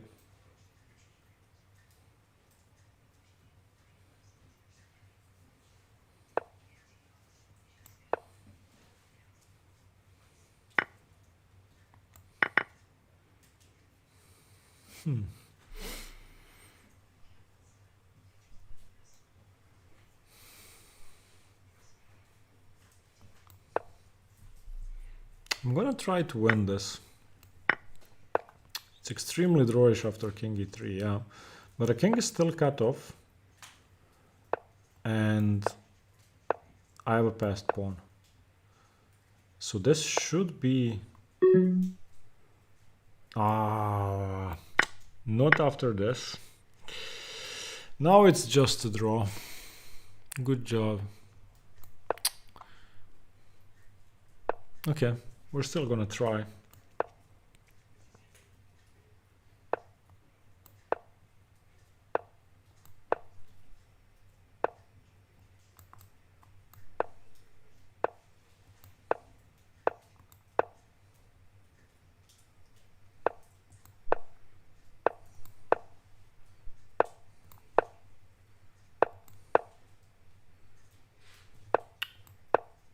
I'm not so sure now.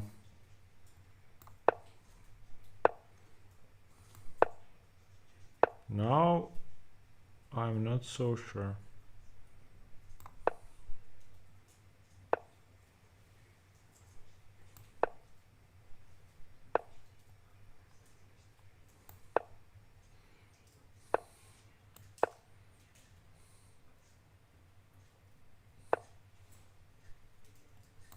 What?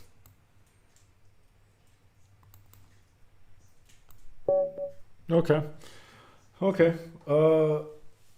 Technique like a Neanderthal? Yeah. I'm sorry about that. You guys tried. Try streaming and playing with seconds on your clock. Yeah. Sorry for the game, Andy. You should have at least drawn. But I'm happy that I beat you because you tricked me into playing 960. Yeah. I'm not sure about this endgame. Thank you very much, guys. This stream was a bit longer than usual. Sorry for not playing perfectly. If you have any more questions, please leave them in the comments below. This will be posted as a video. Let me see the final vote on this. 64% for e4. Okay. How many hours would you suggest for training for a player who really wants to improve? As much as you can without, you know, completely losing all of your friends and family. I wasn't nervous, Andy, but I didn't play well. Thank you guys very much for watching. I hope to see you here next time. And have a great evening. Have a great